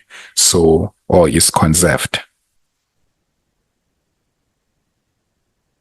So either way, it's correct. The total linear momentum of an isolated system remains constant, or you can say it is conserved, right? So that becomes our definition, and then all that for only 2 marks, right? Then we have 4.4. It says, calculate the magnitude of the velocity of part 2 just after the explosion. So this is where now we get to use our formula. And then since this is a case whereby initially these 2 parts were 1 part, right? Just like the continental drift. So they said the continents were all one, Panye, and then now they started to split, right? So yeah, and then now there were 1, this was whole, and then at some point after the collision or the explosion, they separated into 2 equal halves, right? So that means in indicating this, we'll say sum of momentum initially is equals to sum of momentum finally. And then for the initial part, it was M1 plus M2, and then V initially is equals to, now remember, in the second scenario after the explosion, now the 2 separate, right? So now it's M1, V1 finally, plus M2, V2 finally, right? So our M1 and M2, we are not given the mass. So that means we should just indicate as M and M. But then what's the velocity? The velocity in which they go down here, we've been told when a ball is falling freely, when its downward speed reaches 9.2 meters per second, right? So this is because remember, we are trying to calculate just after the explosion. So just before the explosion, remember, this is before the explosion and this is after the explosion. So just before the explosion, the velocity of both this parts was 9.2 because it was still whole, and then is equals to M. The final velocity of part 1 is the one that we did calculate in 4.2, right? So which is the initial velocity in this instance, right? So this is the one after explosion. So we want to substitute, the value was 16.39, and then plus mass 2, we don't know still, but then again, we don't know V2, right? Now at this point, M plus M, this will give us 2M. So this is 2M, and then times 9.2 is equals to 16.39 M, and then plus M, we have V2 like this. Now at this point, if we multiply this here, we will get what? 18.4. So that's 18.4 M, and then we can transpose over this one, minus 16.39 M, and then is equals to M V2, right? Okay, so now let's look at 4.4. It says calculate the magnitude of the velocity of part 2 just after the explosion. Note that. So just after the explosion. Now this is the point whereby we need to then use our formula, sum of momentum initially is equals to sum of momentum final. So the initial will be representing just before the collision or the explosion, and then the final will be representing after the explosion, right? So before the collision, we do understand that part number 1 and part number 2 were whole, right? So they formed this whole ball here. Then that means we should indicate this by saying mass 1 plus mass 2 had the same initial velocity, right? So if you were to break down the ball into 2 equal halves here, that means 1 and then 2. So they all share the same velocity because they were moving together as a unit. And then this is equals to, after the explosion, what happens? They separate. So each one now will have its own velocity. Okay, so now at this point, we are not given the masses of each of these pieces, right? So that means we have mass and then plus mass. But then what we do know is that these are 2 equal parts. So the mass of part 1 is equal to the mass of part 2. So mass of part 1 is equal to mass of part 2. Then what's the initial velocity? We are told that when its downward speed reaches 9.2 meters, the downward speed. Remember, we had initially took upward as positive. So this means anything that says downward would have to be indicated with a negative, right? So that means this 9.2 here, this velocity initially has to be negative 9.2. So that means here we substitute negative 9.2. Then what's the mass of 1? Still we don't know. But then the final velocity after the explosion is the one that we calculated here.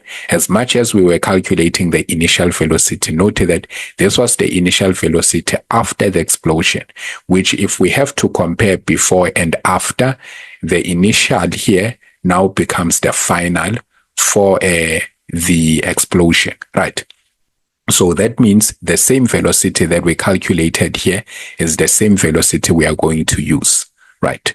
And then we did calculate that one, it was 16.39.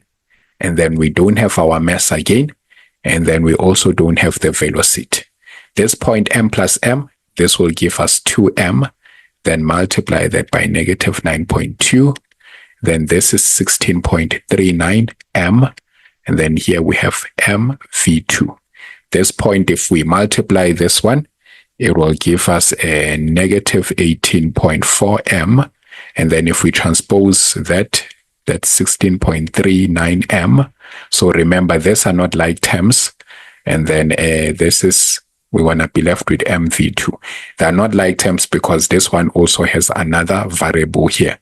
So if we subtract this here, it gives us negative 34.79 m, which is equals to mv2. Now, because we have m on both sides, we can divide both sides by that m, right? And then now we are left with v2. So v2 becomes negative 34.79 meters per second, which the negative here is indicating that it's going downward, right? So that V2 is 34.79 meters per second downward, right? So they only said the magnitude, so that means it's not necessary for us to indicate the direction. Remember, if they say only the magnitude or calculate the magnitude, that means they're only interested on the size, right? So that's how you could have calculated that one. We now have our velocity of part number 2 is 34.79 meters per second. And right. So that's how you were supposed to tackle that question. 11 marks in the bag. Okay, so now we are on question 5, work, energy, and power. We are given a statement here. It says a truck of mass 6,000 kg accelerates from rest, so our initial velocity being 0, at the top of the slope to 11 meters per second at the bottom. The slope is 480 meter long, and the truck starts 55 meter above level ground. So the 480 is our delta x displacement, and the 55 has to be our height. So as we can see here, we are not given the angle theta, and then as shown in the diagram below. Okay, so we have an arrestor bed just after the incline here, And then meaning that if the brakes of the truck fail and the truck driver can no longer stop the truck, then the arrestor bed will be able to stop the truck due to its frictional force, because the arrestor bed is more of a gravel road, right? So it has more friction. Then the average frictional force on the truck during the journey down the slope is 3.64 times 10, or 3.84 times 10 to the exponent of 4 newtons. And then we have that. So at this point now, they say classify frictional force as a conservative force or a non-conservative force. Now we know that frictional force depends on the part taken by the object. That is to say, if the object is moving down the slope, we know that frictional force opposes the direction of motion. So frictional force will have to go up the slope. So it depends on the path that will be taken by the object.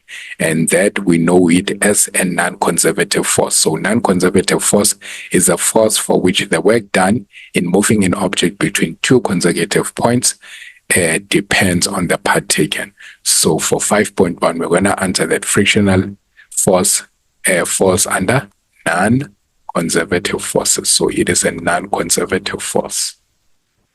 Okay, then 5.2 says define in words the term power as applied in physics. So power is the rate at which work is done or energy is dissipated, right? So that's your energy for power coming from the formula P is equals to W over delta T. So the rate at which work is done, the rate at which work is done. Then 5.3 says calculate the power produced by the engine if the truck takes 88 seconds to reach the bottom of the slope, right? So we are given our time there. And then this is a 6-mark question. With a 6-mark question, we know that we normally have two unknown variables, right? So that means in this case here, we are trying to use this formula P is equals to W over delta T, but then we can see that the first thing that we need to figure out here is the work done by the engine. So we need to first figure out what is the work done by the engine so that we can calculate the power, because remember, power is the rate at which work is done. So before we can calculate the power, we need to know the work done by the engine, right? Okay, so to calculate that, let's start. The formula that we can use here, this is a slope or an incline. And then with the formulas, I normally say that when you have an incline like this, the best formula to use is work done by non-conservative force, mainly because this formula here has a change in P, and then which indicates our change in the gravitational potential energy. So that is due to the height, right? So our WNC makes a perfect fit because we have height, and also another thing, because we do have the non-conservative forces. Our non-conservative forces will be the force of the engine and also our frictional force, as we have classified here. Now, another hint is that you have answered 5.1, and then your answer for 5.1 was non-conservative. So always pay attention to those hints there. If they make you maybe define non-conservative force, then chances are when you are about to calculate, you might just as well need to use the formula for non-conservative force. But then if they ask you to define work energy theorem, chances are when you are calculating, you might need to use the work energy theorem formula.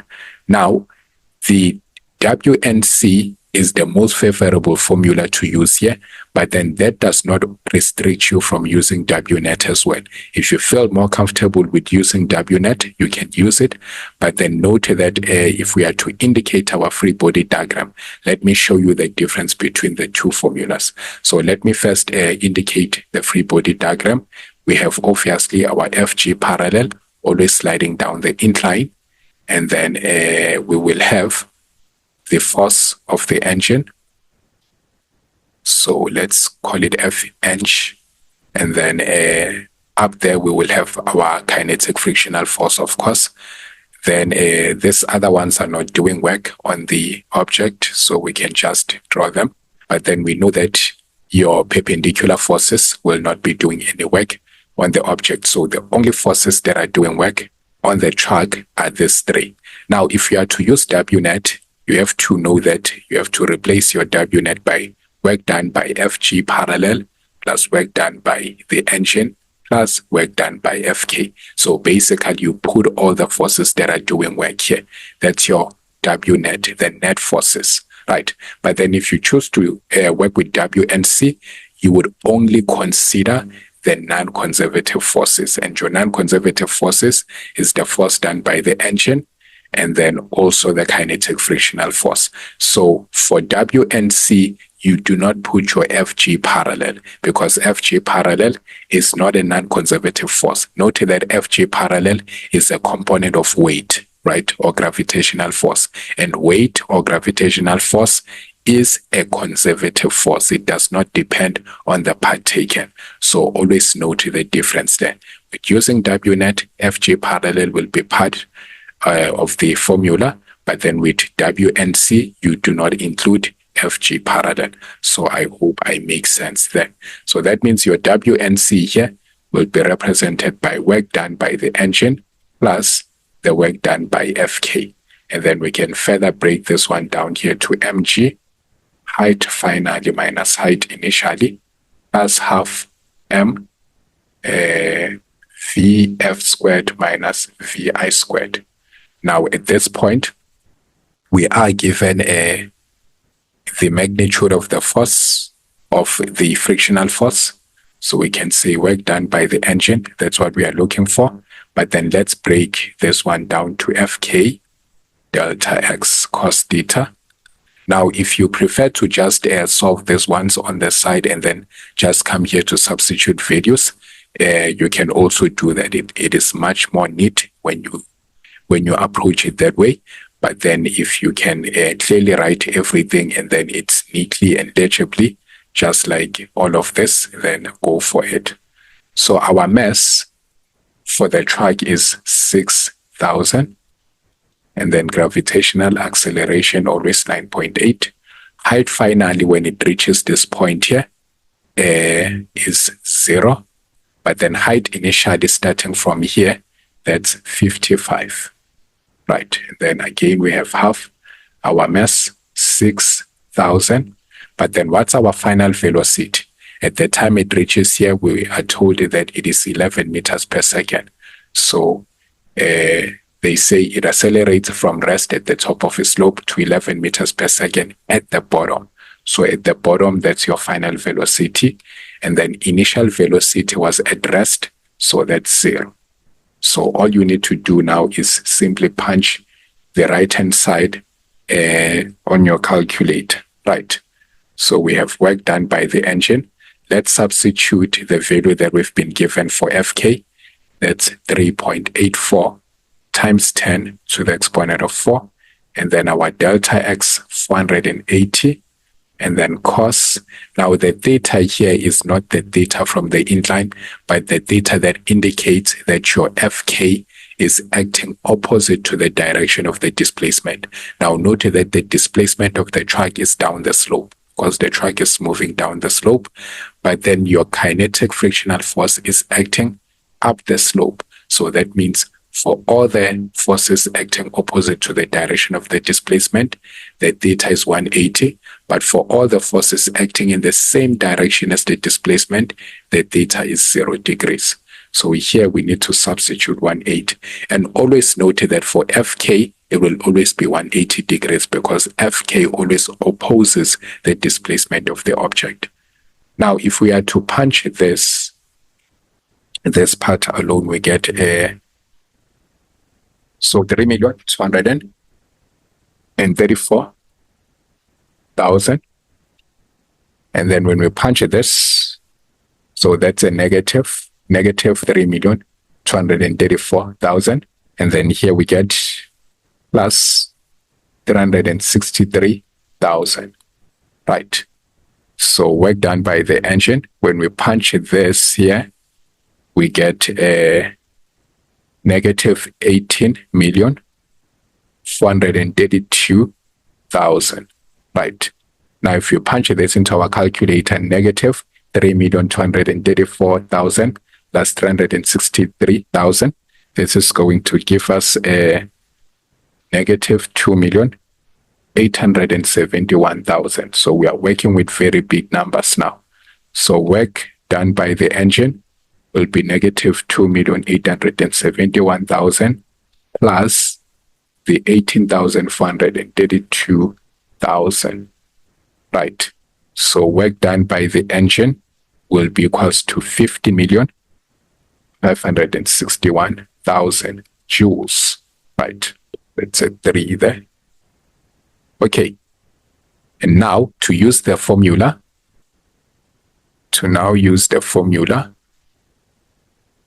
work done, power is equals to work done by the engine over delta T.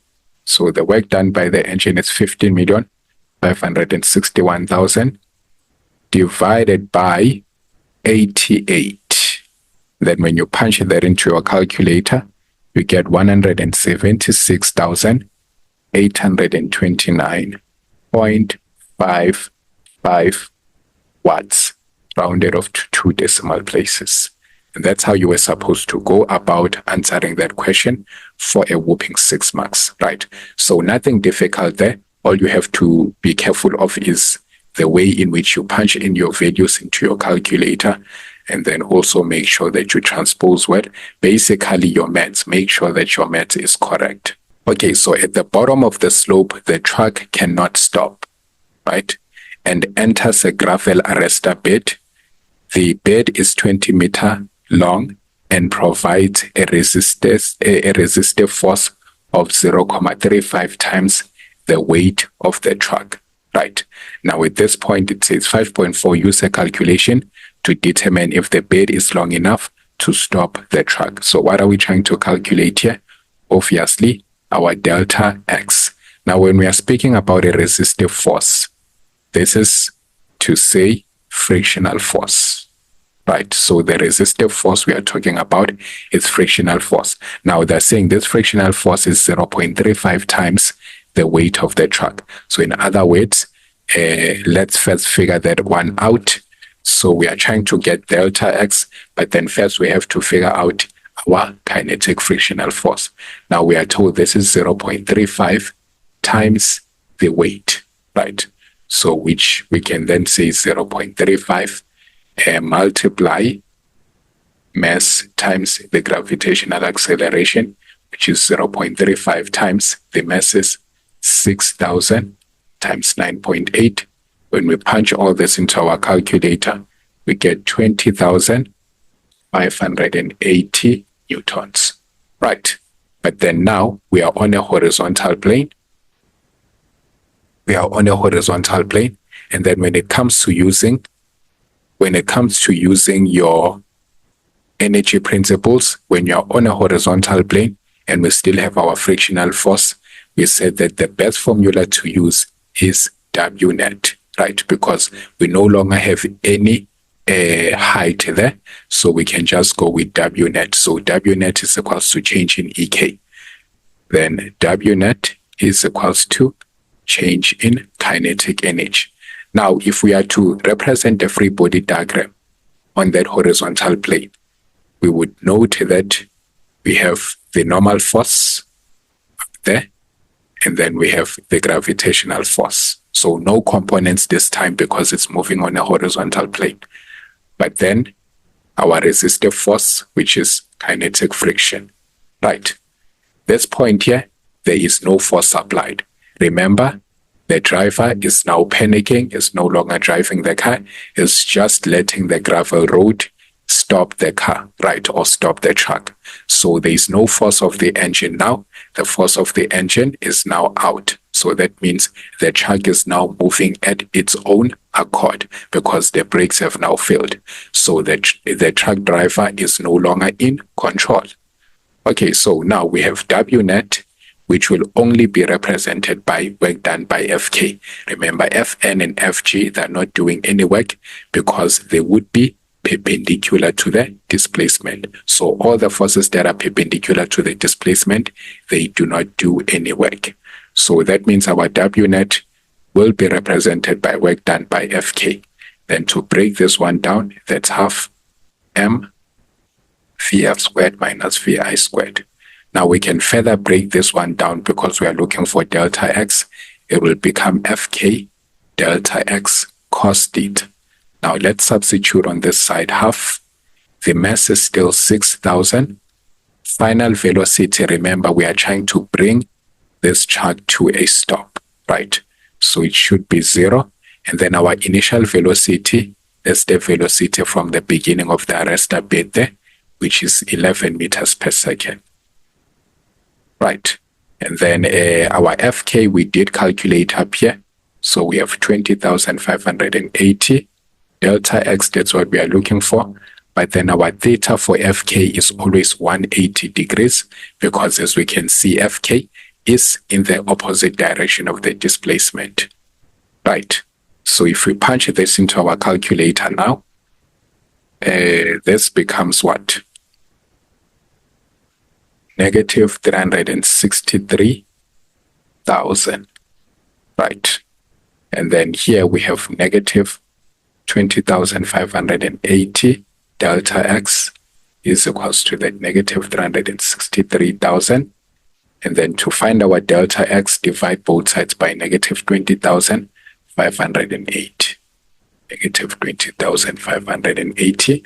Then our delta x would have to be 17.64 meters. Now, what is our conclusion? Obviously, looking at our displacement here, or the length of the arrestor bed is 20 meters, but then our track covers a distance of 17.64 meters. The question is the bed long enough to stop the track? Definitely, yes. So we are going to say yes. Why? Because 17.64 meters is less than 20 meters. So that means the distance that will be covered by the truck until the truck comes to a stop is less than the length of the arrestor bed, meaning the arrestor bed is long enough to stop the truck. So that's how you were supposed to tackle all this question here for a total of 13 marks. So you just needed to be very careful with your maths there, and also limit your phobia of big numbers. When you're working with big numbers, note that if you do everything correctly and your physics is correct, then you just have to trust the process. Okay, so question 6, we are given a 6.1. A commuter train passes a passenger platform at a constant speed of 40.0 meters per second. The train horn is sounded at its characteristic frequency of 320 Hz. Take the speed of sound in air to be 340 meters per second. Then 6.1.1 is saying state Doppler effect in width. So quickly we want to say a Doppler effect is an apparent change in frequency detected by the listener because the sound source and the listener have different velocities relative to the medium of sound propagation. So for 2 marks, that's the definition that you are supposed to write. Okay, then we have 6.1.2. It says the frequency heard by a person on the platform as the train approaches the platform, right? So the frequency heard by the person, this will be the frequency of the listener, right?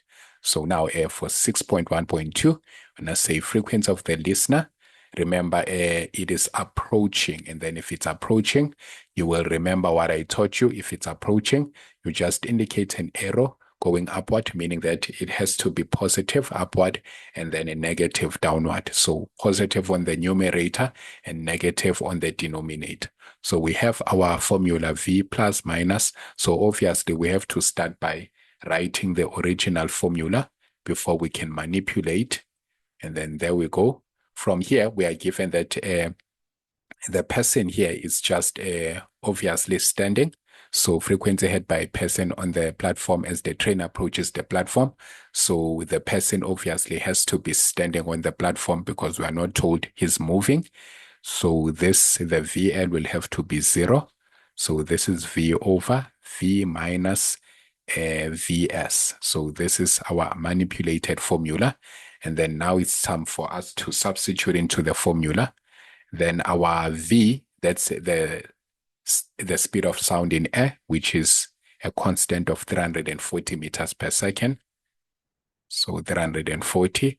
And then our velocity of the source, we are told that the train is moving at a constant velocity or constant speed of 40 meters per second. So that's 40 here. And then the frequency of the source, we are told that it has a characteristic frequency of 320 hertz. So 320. Then all you do now is just punch all of this into your calculator.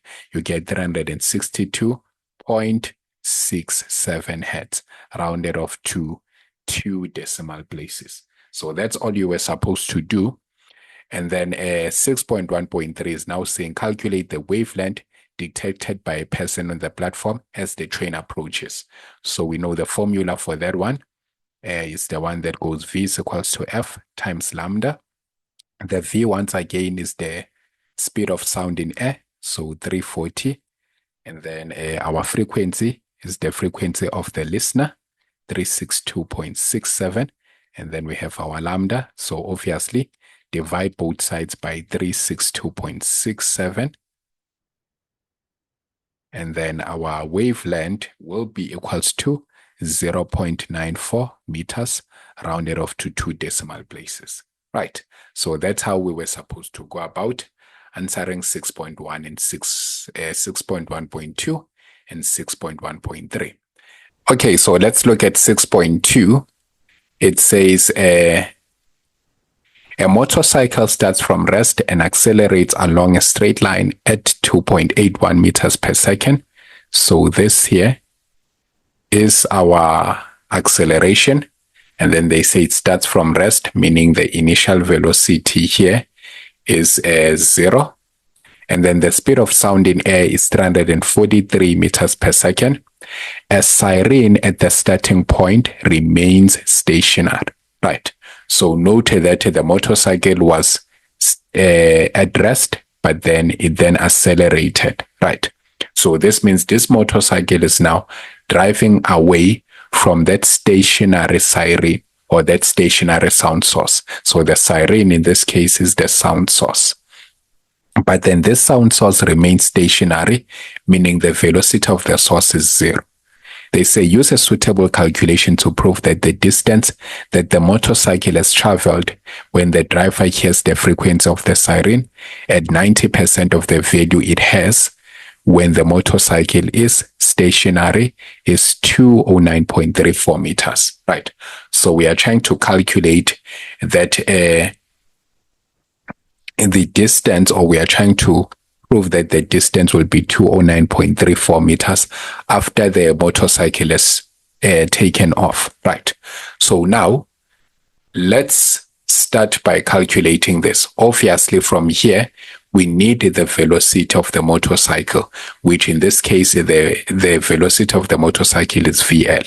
That's the listener, right? Because obviously the motorcycle is carrying a driver there, which is listening to this frequency that is emitted by the siren. Okay, so now the first part of this question is first calculating the velocity of the listener by saying FL is equals to V plus minus VL over V plus minus VS and then times FS. Right. Now they did mention something here. They say the motorcycle has traveled when the driver hears the frequency of the siren at 90% of the value it has. Right. So at that point, the frequency of the listener is 90% of the actual frequency of the source. Right. So meaning we do know that 90% can be represented as 90 over 100, which in decimal form is 0.9. So meaning we can express our FL in terms of Fs by saying 0.9 Fs. Right. So we are going to represent the frequency of the listener by 0.9 Fs because it represents 90% of the actual frequency that is being emitted by the sound source. Okay, so now let's manipulate our formula. We do understand that the motorcycle is moving away from the sound source, so the arrow has to point downward with where the arrow is being a positive, and then up there it will be a negative. So this is to remind you that positive on the denominator and negative on the numerator if the person or the listener is moving away from the sound source, right? So, okay, now let's check.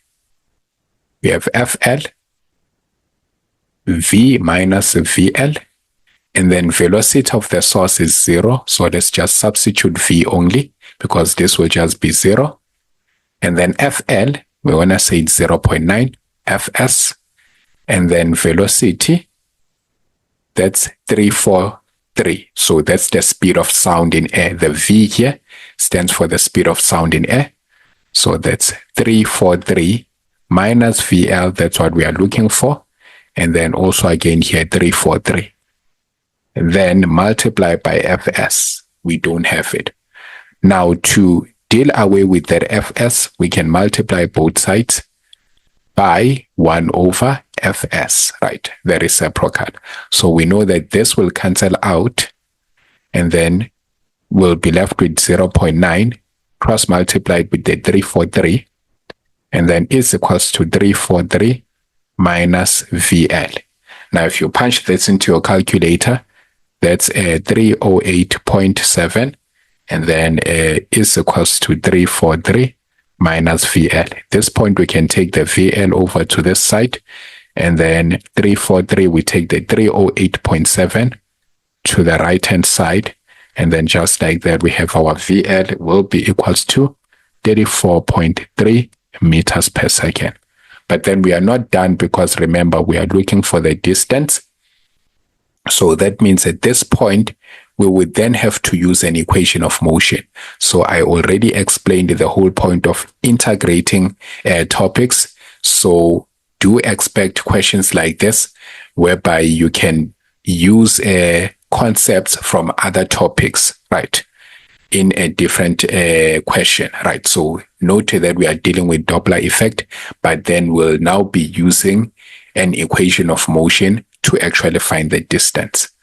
So the equation of motion that we're going to be using for this question is Vf squared is equals to Vi squared plus 2a delta x. Remember, we are trying to calculate distance and then we are not given time. So which is the one that is much more suitable is this one. We do have the final velocity is the one that we calculated here. So remember, they said it started from rest and then now it reaches a velocity of 34.3. So we're going to substitute 34.3 here, then square that. Our initial velocity, it starts from rest, so it has to be 0. And then our acceleration, note we are given 2.81 meters per second square, right? So as they said here, it accelerates, then 2.81. Then we have our delta x here. And now at this point, you want to punch this into your calculator. You get 1,176.49, and then this is equals to 5.62 delta x. Now, if you divide both sides by 5.62, you get that your delta x will be equal to what? So delta x is now equals to 209.34, which in that way we have proven that the distance is correct. So 209.34 meters. So that's how you were supposed to approach that question for 5 marks. And then all of this question was for 14 marks. So as we said, with a Doppler effect, just make sure that you grab all the marks. This was not a very difficult question. It's just that it needed you to understand that you have to come to a point whereby you integrate your topics, right? So, but then, awesome. Okay, so we have question 7, electrostatics. It says two unequal positive point charges, Q1 and Q2 are 0.02 meter apart, as shown in the diagram below. The charges of Q1 is twice that of Q2. So that means Q1 is 2 times Q2. And the electrostatic force that each charge experiences is 9 times 10 to the exponent of negative 3 Newton. Then point P is 0.02 meter away from Q2 as the diagram below illustrates. 7.1.1 says define in words the term electric field at a point or in space. So electric field at a point in space, we say this is the electrostatic force.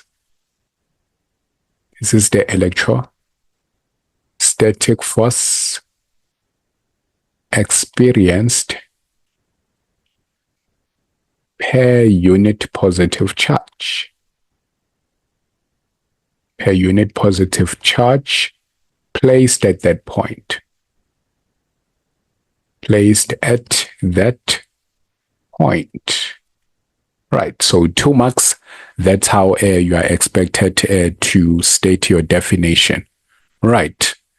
Okay, so we have 7.1.2. It says calculate the net electric field at point P due to charges Q1 and Q2. Now, we always know that our electric field is in reference to our point charge, right? So that means let's take that this is Q1 and then this is Q2. So that means here we must check Q1 in reference to P and also check Q2 in reference to P. Now, what is the direction of the electric field at point P due to Q1? Remember, this point P here is a point charge, and point charges are always positive. And also we are told that these 2 charges here are positive as well. So that means there will be repulsion here because like charges repel. So, okay.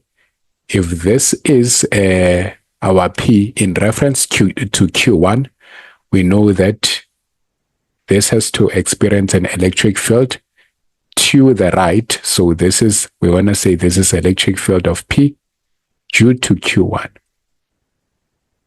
But then again, due to Q2, it will experience an electric field again to the right because it will be repelled.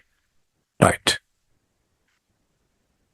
So it will be repelled. So again, this will be indicating electric field of P due to Q2, right? So this will be in the eastern direction, east, right? So now to calculate here, remember for 7 marks now, we must calculate the net electric field at point P due to charges Q1 and Q2. But then we know the formula to calculate that, the net is E net is equals to E1 plus E2, which would go K Q1 over R squared plus K Q2 over R squared. Now, our challenge here is that we don't have the charge. We don't have Q. So what can we do? The first thing that we need to figure out before we can use this formula here is the Q. But then how can we be able to calculate the Q? When we read here, we are given that each charge experiences 9 times 10 to the exponent of negative 3 Newton. So this is what the force, the electrostatic force. So the electrostatic force that each charge experiences is that. Meaning that in order to calculate the charge, we would have to first start by calculating using this formula here, K, Q1, Q2 over R squared. We have already been given the force that each of these charges experiences, which is 9 times 10 to the exponent of negative 3. Now, what is our K? This is a constant. It's 9 times 10 to the exponent of 9. But then remember, we've been told that Q1 here is twice the size of Q2. So now we can replace Q1 by saying this is the same as 2 times Q2. And then multiply that by Q2 so that we deal with the same variable here.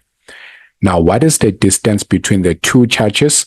As indicated here, it is 0.02. Remember, we haven't considered the point charge right now because we are still trying to get the force between the two charges. So square. Now, obviously, to do your maths quick, all you need to do is take this cross multiplied with that and then divide by the whole of this.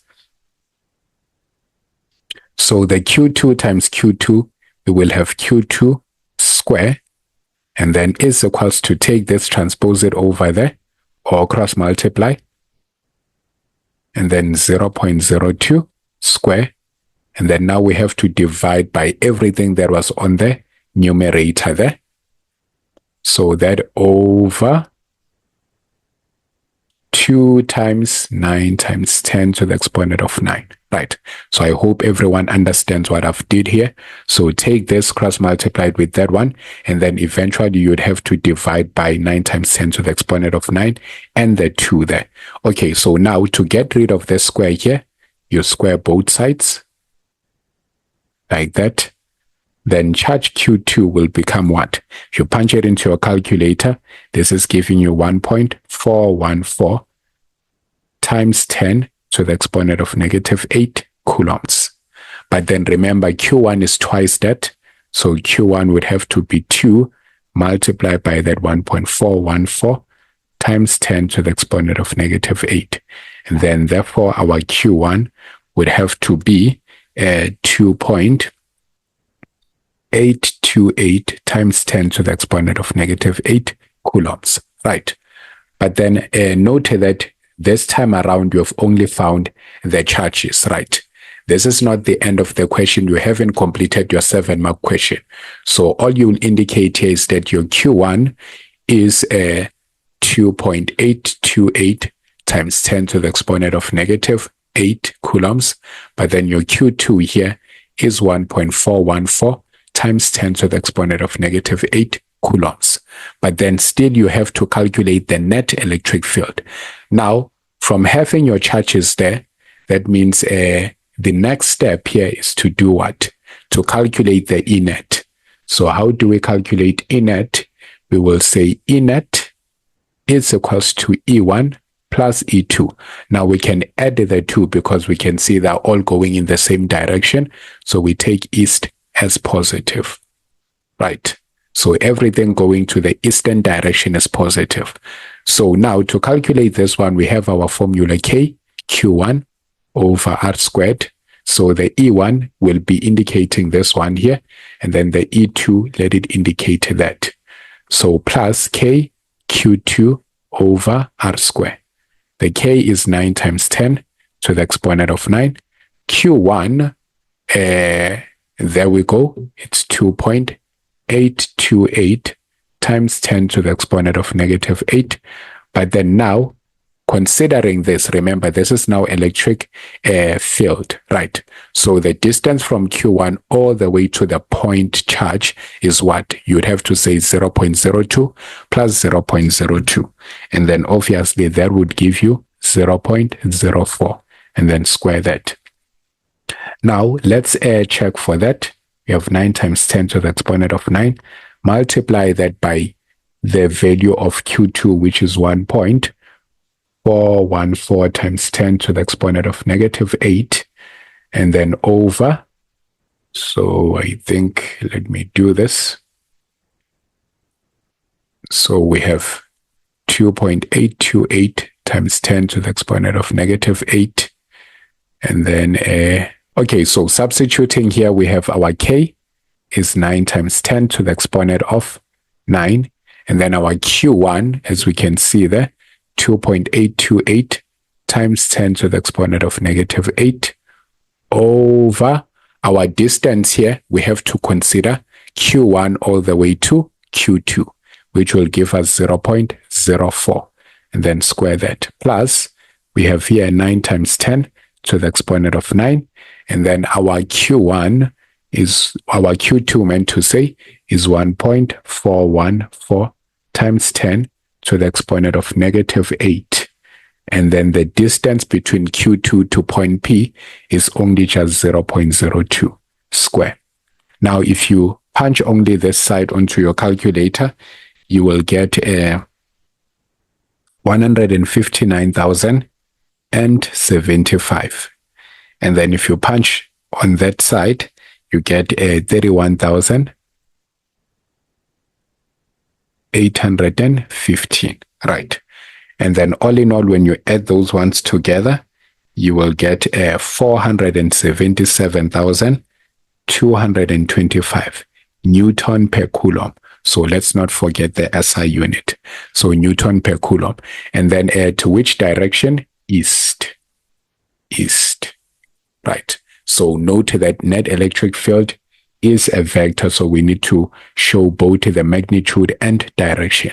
And just like that, that's how you could have completed your 7-mark question. So that one was a pretty long one. Okay, so now let's go to 7.2.1. It says state Coulomb's law in words. So very long definition as well. So Coulomb's law states that the electrostatic force between 2 point charges is directly proportional to the magnitude. Okay, so to the product, let's say to the product of the magnitude of their charges and inversely proportional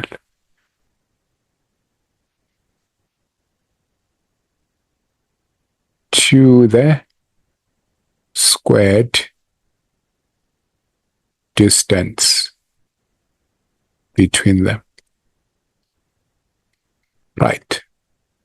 So as long as it is, that's how you are expected to define the Coulomb's law. So it states that the electrostatic force between 2 point charges is directly proportional to the product of the magnitude of their charges and inversely proportional to the squared distance between them. Right. Okay, so now let's then proceed to 7.2.2. It says calculate the number of excess electrons on sphere B. Now we know the formula to calculate that. It's the one from grade 10, which goes N is equals to Q over QE, where we know that the QE here is the charge on electron and it is a constant found on your data sheet. Then, okay, sphere B, we are given the charge. It's negative 1.0 times 10 to the exponent of negative, is it 6 or 8? So that's to the exponent of negative 6.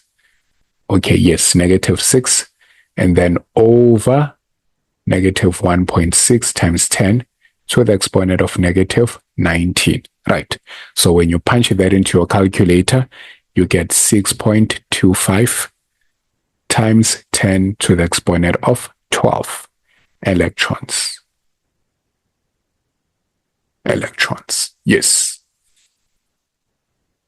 Okay, so for 2 marks, that's all you were supposed to do. And then now 7.2.3, it's saying, using a suitable calculation, show that the number of electrons that must be removed from A and put onto B to make the electrostatic force that acts on each sphere an attractive force whose magnitude is 45,000 Newton equals 2.59 times 10 to the exponent of 12. Right.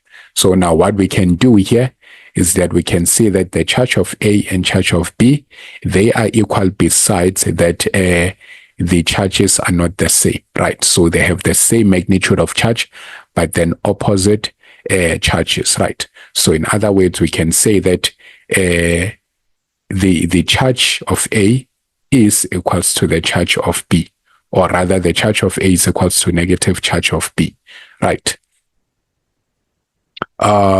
So this is F is equals to K Q1, Q2 over R squared. Then our K,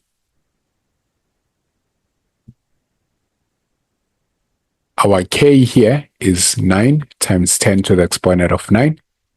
Remember, on this formula here, we do not substitute negative values. So if we disregard the negative here from QB, that means QA is equals to QB. So they have the same magnitude.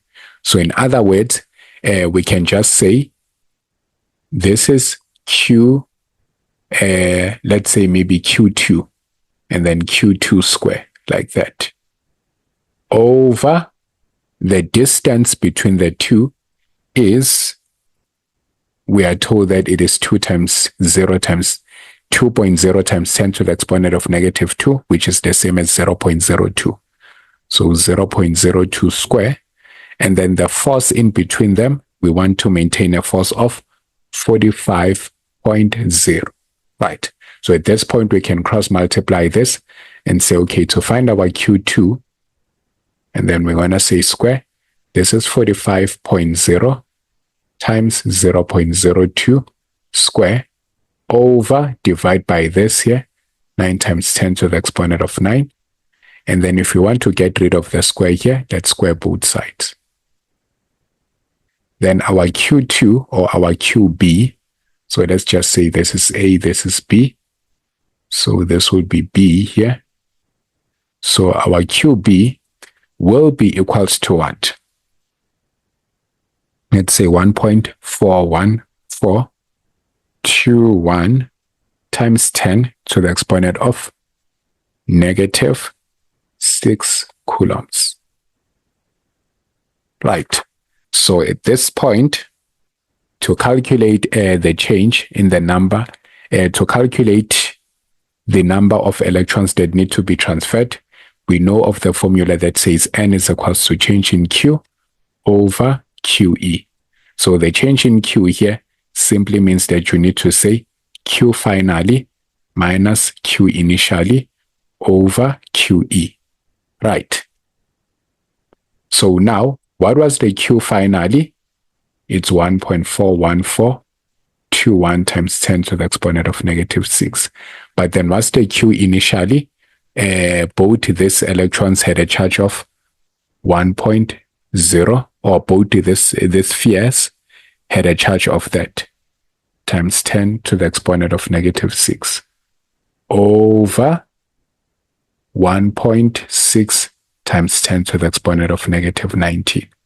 So my N here is equals to 2.59 times 10 to the exponent of 12 electrons. And just like that, I've proven that it is equals to 2.59 times 10 to the exponent of 12. So this is more of the formulas that you had from grade 10, right? So formulas that you had from grade 10, this formula was used to calculate electron transfer, the electrons transferred. Okay, so now that's how you were supposed to answer this question, all for a total of 19 marks. And then let's proceed to another question. Okay, so now we are on question 8, electric circuits. It says in the circuit shown in the diagram below, the reading on an ammeter A1 is double that on ammeter A2. And the reading on voltmeter V2 is 3 times that on voltmeter V1. The battery has an EMF of 20.4 volt and an unknown internal resistance R. Define the term EMF of a battery. So to define EMF, we say EMF is the maximum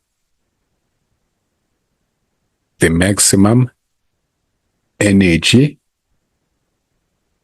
provided by a battery per unit charge passing through it.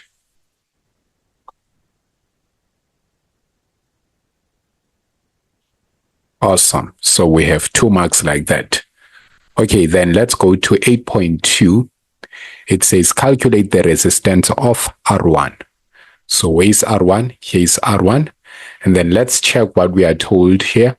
We are told that the voltmeter on V2 is 3 times there on V1, right? So V1 here, and then our V2 would have to be represented by 3 V1, right? So 3 V1. Then in order to calculate the resistance there of R1, this is what we would have to consider first. So we can say V2 is 3 times V1, right? But then we do know that in this case, these are in series, but then within a parallel branch. So if we do like this, our current is flowing like that. And then at this point, the current now starts to split.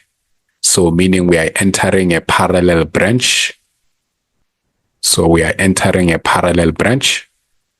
And then some of the current goes here. So this is our current here. Okay. And then at that point, the current rejoins. And then we have the full might of the current passing through a resistor, 9 ohms. Okay, so now at this point, what do we need to do? We know that in this case, we have to take these 2 resistors here that are connected in series within a parallel branch as one resistor here. So that means, what do we know about these resistors? We know that the current that flows in here is the same as the current that flows there. Now, let's check. So we can say the current in R1 would be equivalent to the current in the 10 ohm resist, right? But then how would we find the voltage? This is parallel, and then what we know about the parallel branch is that voltage is the same throughout. So voltage is the same throughout. In other words, the voltage that flows in resistor R2 would have to be equivalent to the sum of the voltage in the 10 ohm resistor plus the R1 resist, right? So in other words, what am I saying? To find the voltage in the 10 ohm resistor, I would have to say this is 3 V1, which is the voltage that is indicated in R2, and then minus the voltage in here, so which is V1. Because when we add the 2 voltages here, they must be equivalent to that one. So obviously the voltage in the 10 ohm resistor would have to be 2 V1. So check now, if I have 2 V1 plus V1, this is giving us 3 V1. So nice. Okay, now at this point, we do understand that from the formula R is equals to V over I. If I've now concluded that the current here is equal, right? I know that to calculate the current, the formula is I is equals to V over R. So let's consider the fact that IR1 is equivalent to I 10 ohm because these are connected in what? In series. Now, what do we know about series? Current is the same throughout. So current is the same throughout. Now, note that if we want to calculate the current in R1, we would have to say V1 over R1. And then if we want to calculate the current in the 10 ohm resistor, we'd have to say 2V1. Remember, we have calculated the voltage in the 10 ohm resist over what? 10. Right. Now we have V1 and V1, meaning we can cancel off that one by simply saying 1 over V1, both sides, 1 over V1. So this cancels off with that. So now, if we cross multiply here, I will have 10 this side, and then I will have 2 multiplied by R1. Then if I divide both sides by 2, then the resistor R1 is equals to what? 5 ohms. Right. So note all the facts that I gathered there. All the facts that I gathered to come to that. Okay, so now I have calculated my resistor for R1. It's 5 ohm. Okay, now let's go to resistor R2. For resistor R2 now, this is it. How can I calculate that? So I'll start by gathering the fact that they said that A2 here, A1 is double, that the reading on ammeter A1 is double that on ammeter A2. So A1 is 2 times A2. Right. Now this here is the total current. And then as we know our fact, the total current is equals to the current in the parallel branch. So when we add the current that flows through this part here, plus the current over this part, they must give us the total current here. Now, if they say A1 is twice the current in here, what does it tell you? That means we can split the current over here and then this here. So that means A2 is half of A1. So that means the current that flows here is the same as the current that flows over there, right? So if A1 is equal to 2 times A2, this means that the current that flows in R2 must also be equal to the current that flows through ammeter A2, right? So in other words, same current flows over this path here and same current flows over this path. But then the other thing that is the same in a parallel branch is the voltage. It means also the resistance would have to be the same. So, okay. So this would have to be A2, but then also the reading in here would have to be A2. This means at this point now we can say current is the same, voltage is the same. Therefore, resistance will also have to be the same. So to calculate R2 now, we would have to say R2 would be the sum of these two resistors. Because remember, when resistors are connected in series within a parallel branch, you take them together as one unit. So that means R2 would be 10 plus the 5 that we got from here. And then resistor R2 would be equivalent to 15 ohms. Habash.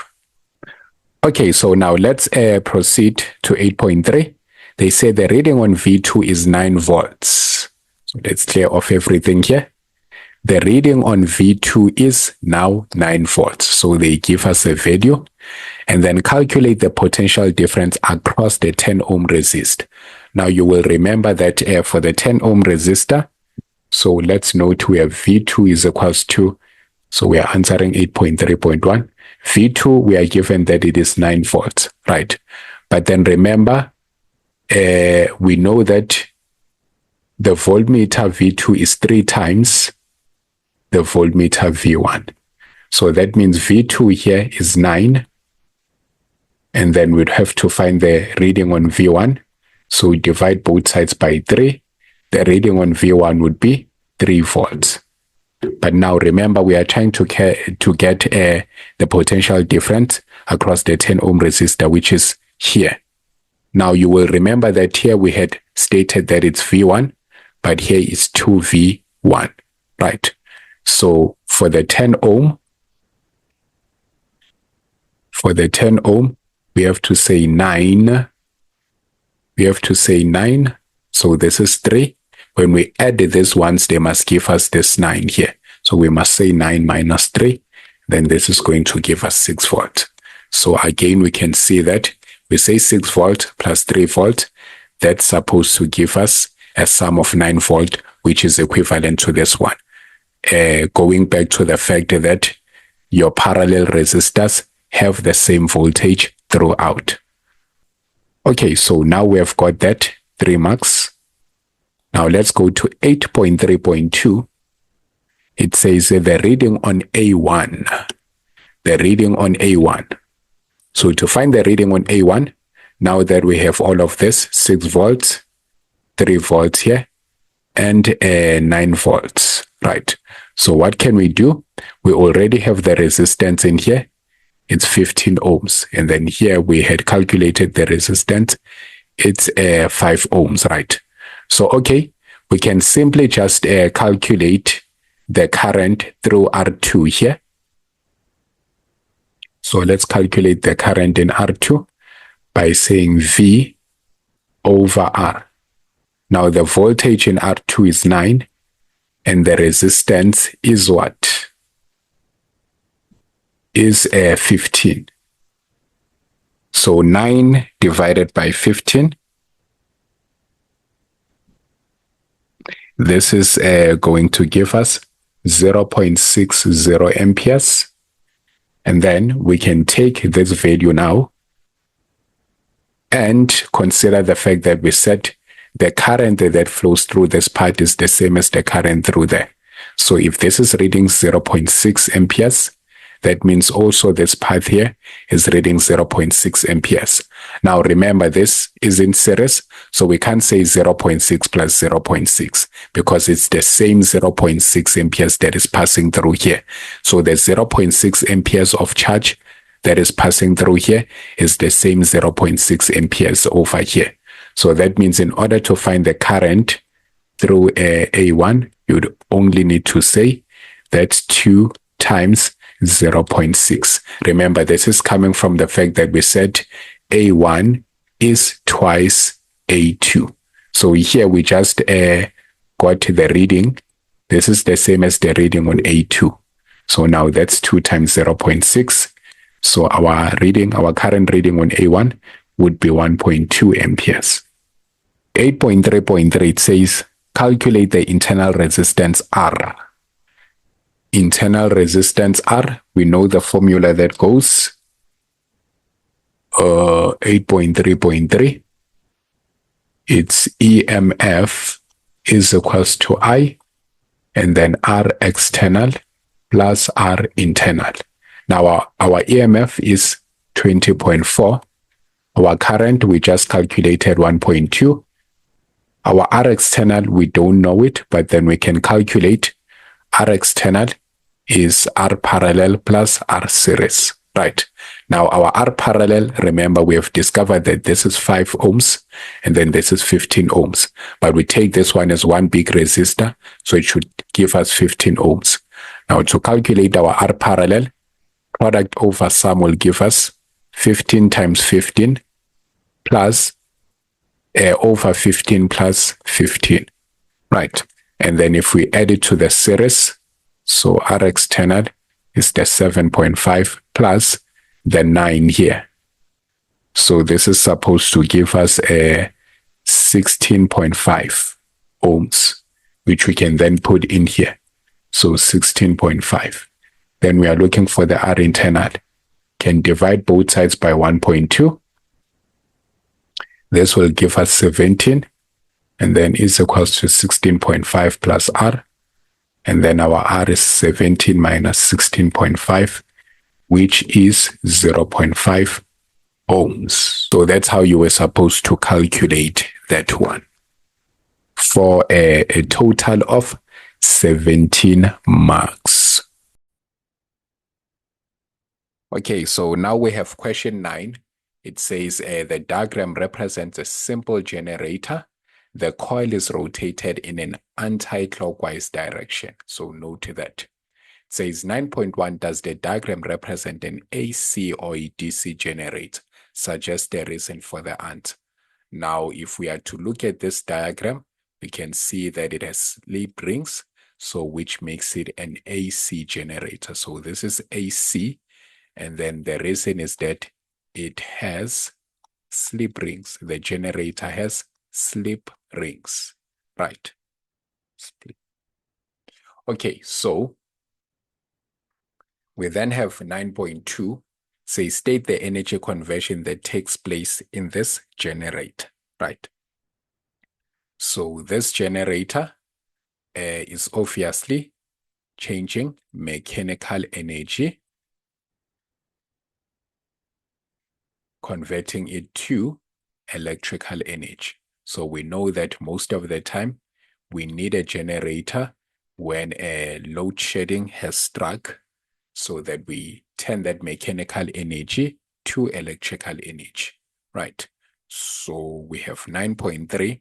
It says for the parts labeled A and B in the diagram, write down their name and their function. So A and B here, we can see that this represent carbon brushes.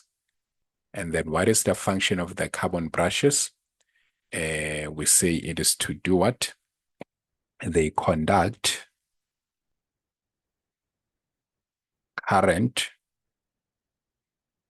from the slip rings. So they conduct current, excuse me, there, from the slip rings to the external circuit. To the external circuit. Right.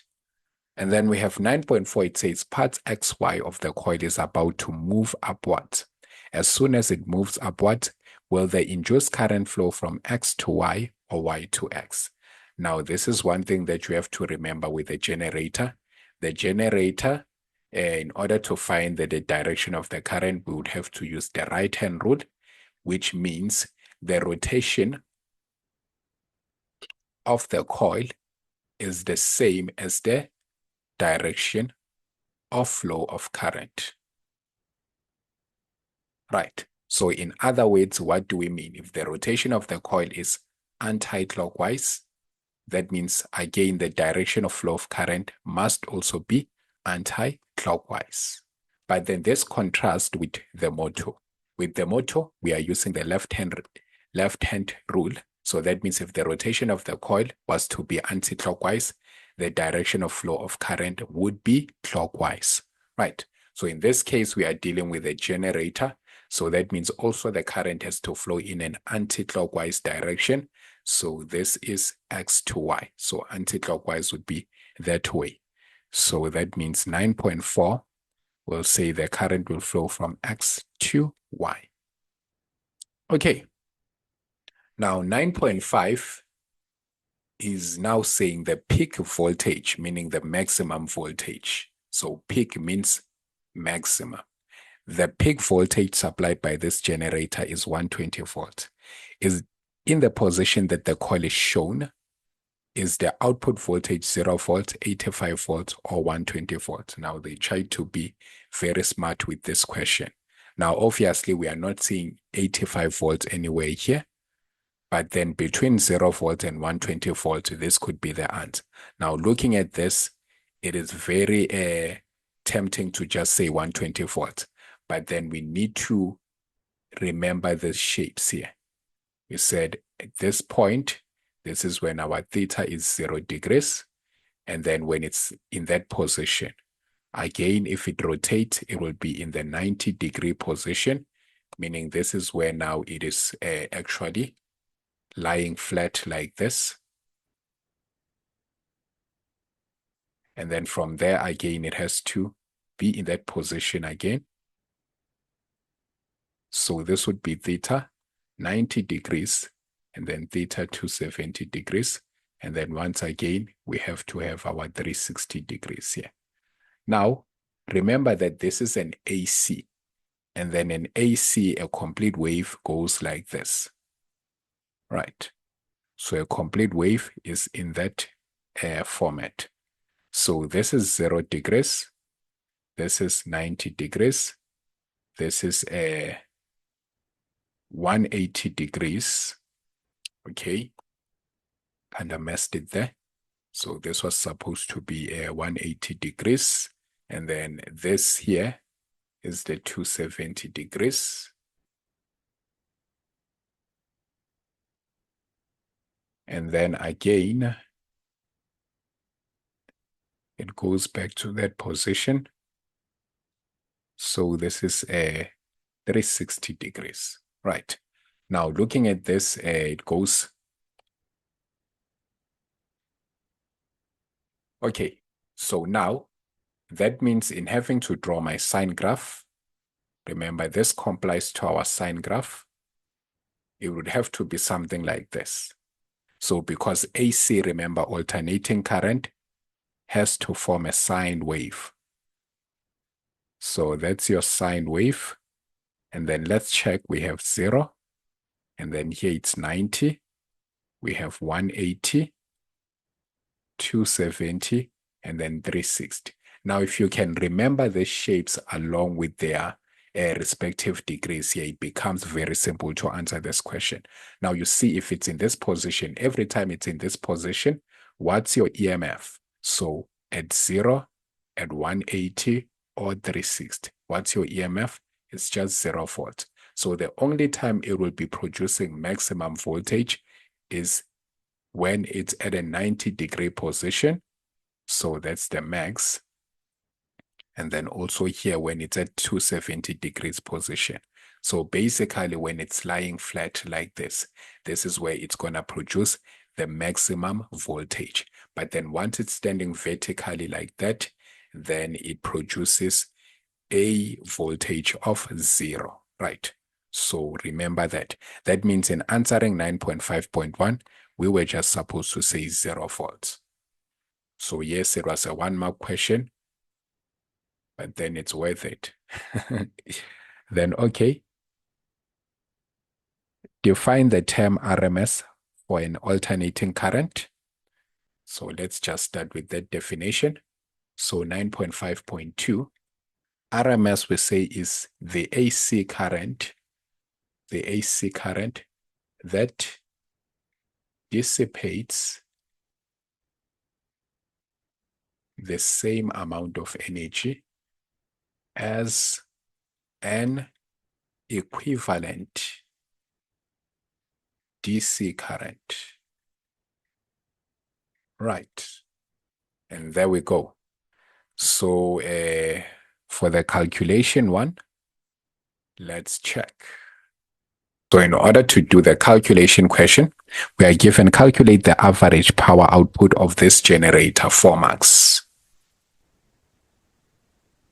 So what we are supposed to do here is obviously we are given from reading here the RMS value of the current is supplied to the external circuit.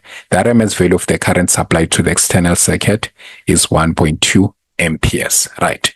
And then they said the peak voltage supplied by this generator is 120 volts. Remember, this is still the same question. It's under 9.5, right? Then that means we are given the Vmax. The first thing that we have to get is the VRMS.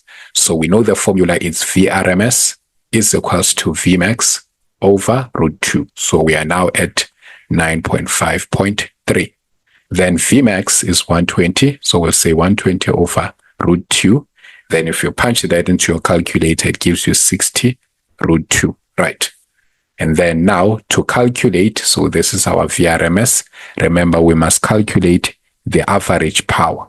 So P average is equals to VRMS.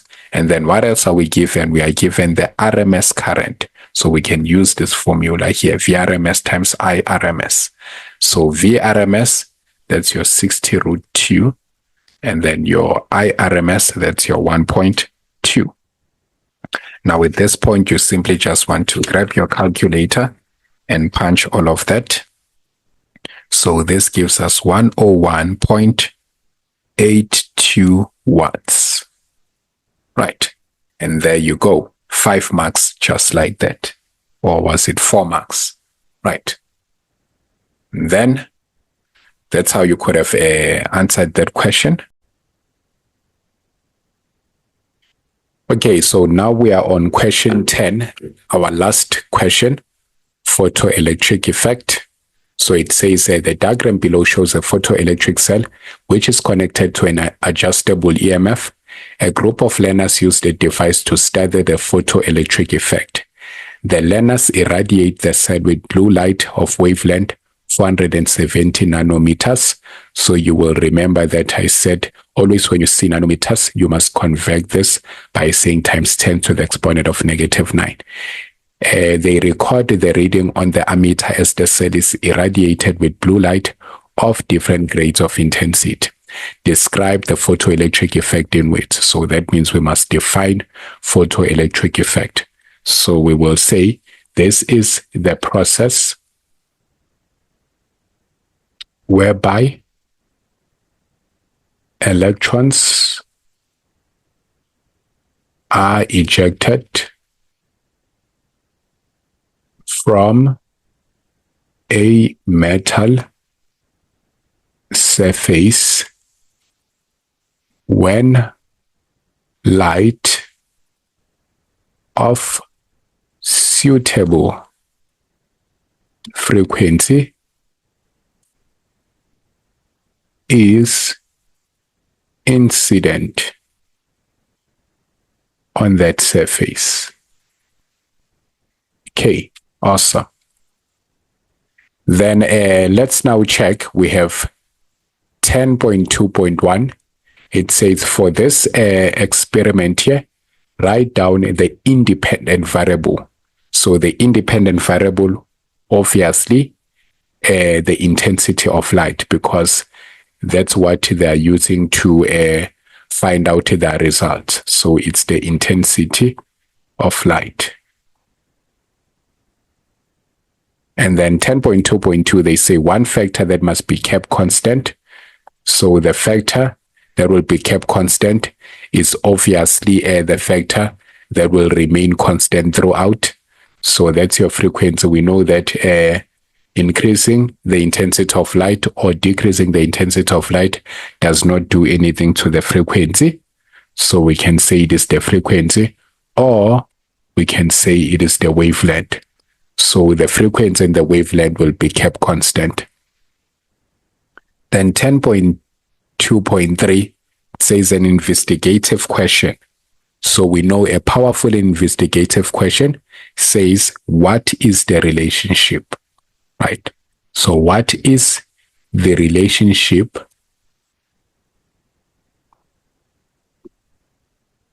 between the intensity of light? Remember, what are they trying to do? The learners irradiate the cell with blue light of wavelength. They record the readings. So this is between the intensity of light and the current. So what is the relationship between the intensity of light and strength of current? And strength of current. So we want to see how changing the intensity of light actually affects our ammeter reading, or the current that will be supplied through the circuit. Okay, so question mark when you are done with your investigative question. And then, okay, 10.3, the learners observes that the ammeter reading increases when the intensity of the blue light increases. Explain this observation. Obviously, we understand that greater intensity of light means that more photoelectrons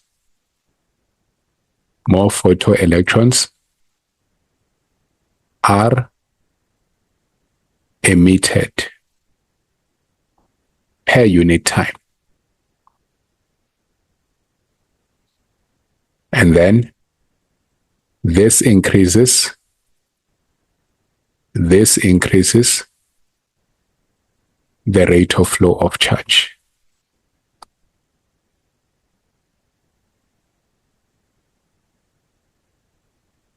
Thus the ammeter reading increases. Thus the ammeter reading increases. Right, so that's how you were supposed to explain that observation. Okay, so now let's go to 10.4. It's a calculation question, so we know that we must expect at least one calculation question here. Then the metal of the photoelectric cell has a work function of 2.35 times 10 to the exponent of negative 19 joules. Calculate the maximum kinetic energy with which the photoelectrons are emitted from the metal. 3 marks, they were so stingy.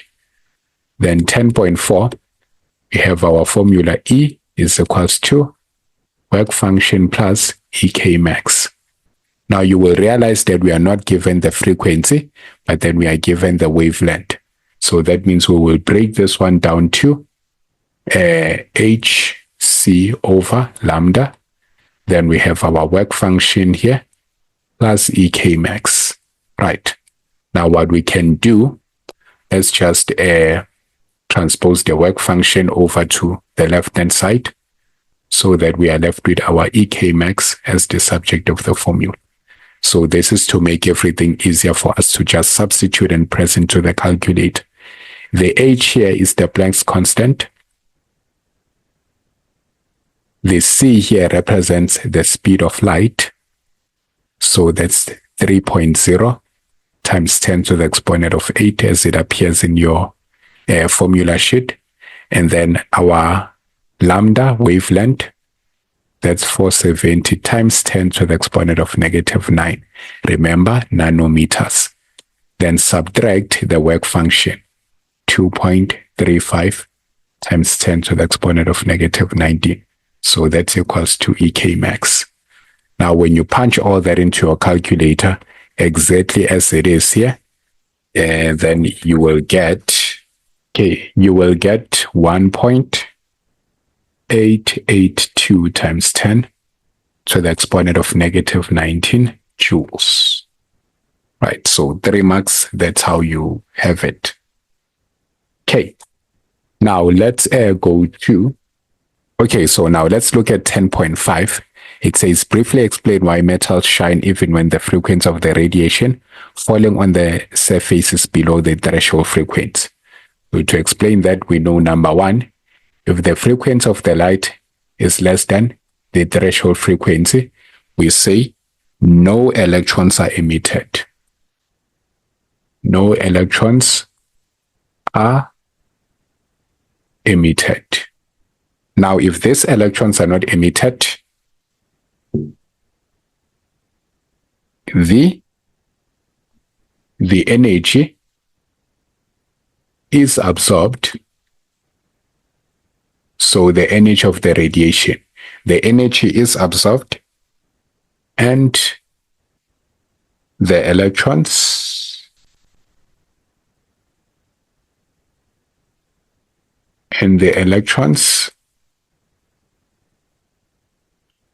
within the metal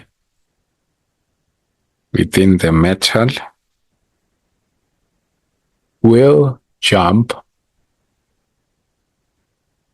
to higher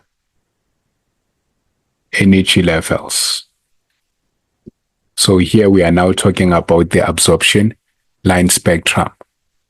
So this is what happens. So they jump to an excited state. Right, so this is absorption line spectrum. But then when they drop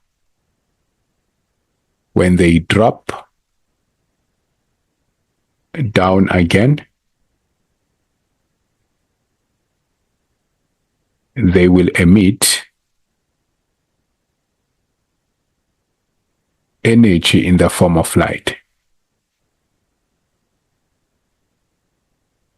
In the form of light. So now we are talking about emission. And it's now emission, they fall down like that. Right.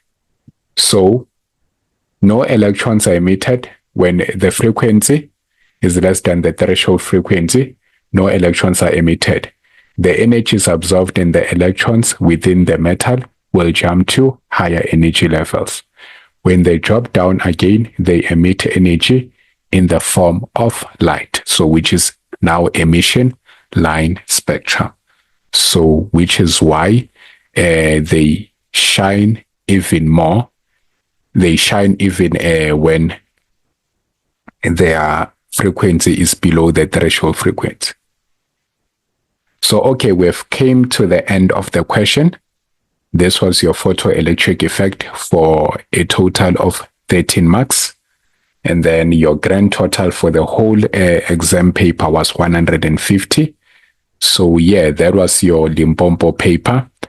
It was a very, very tiring paper, but then a very conceptual one. This was a test to prove if you really know physics conceptually so, and you are not just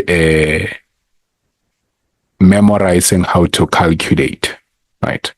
So with all that being said, guys, please keep on practicing and smash that subscribe button if you haven't subscribed yet. But most importantly, please share the link with your friends and classmates so that they may also find assistance. Remember, do not be selfish. We are winning as a team.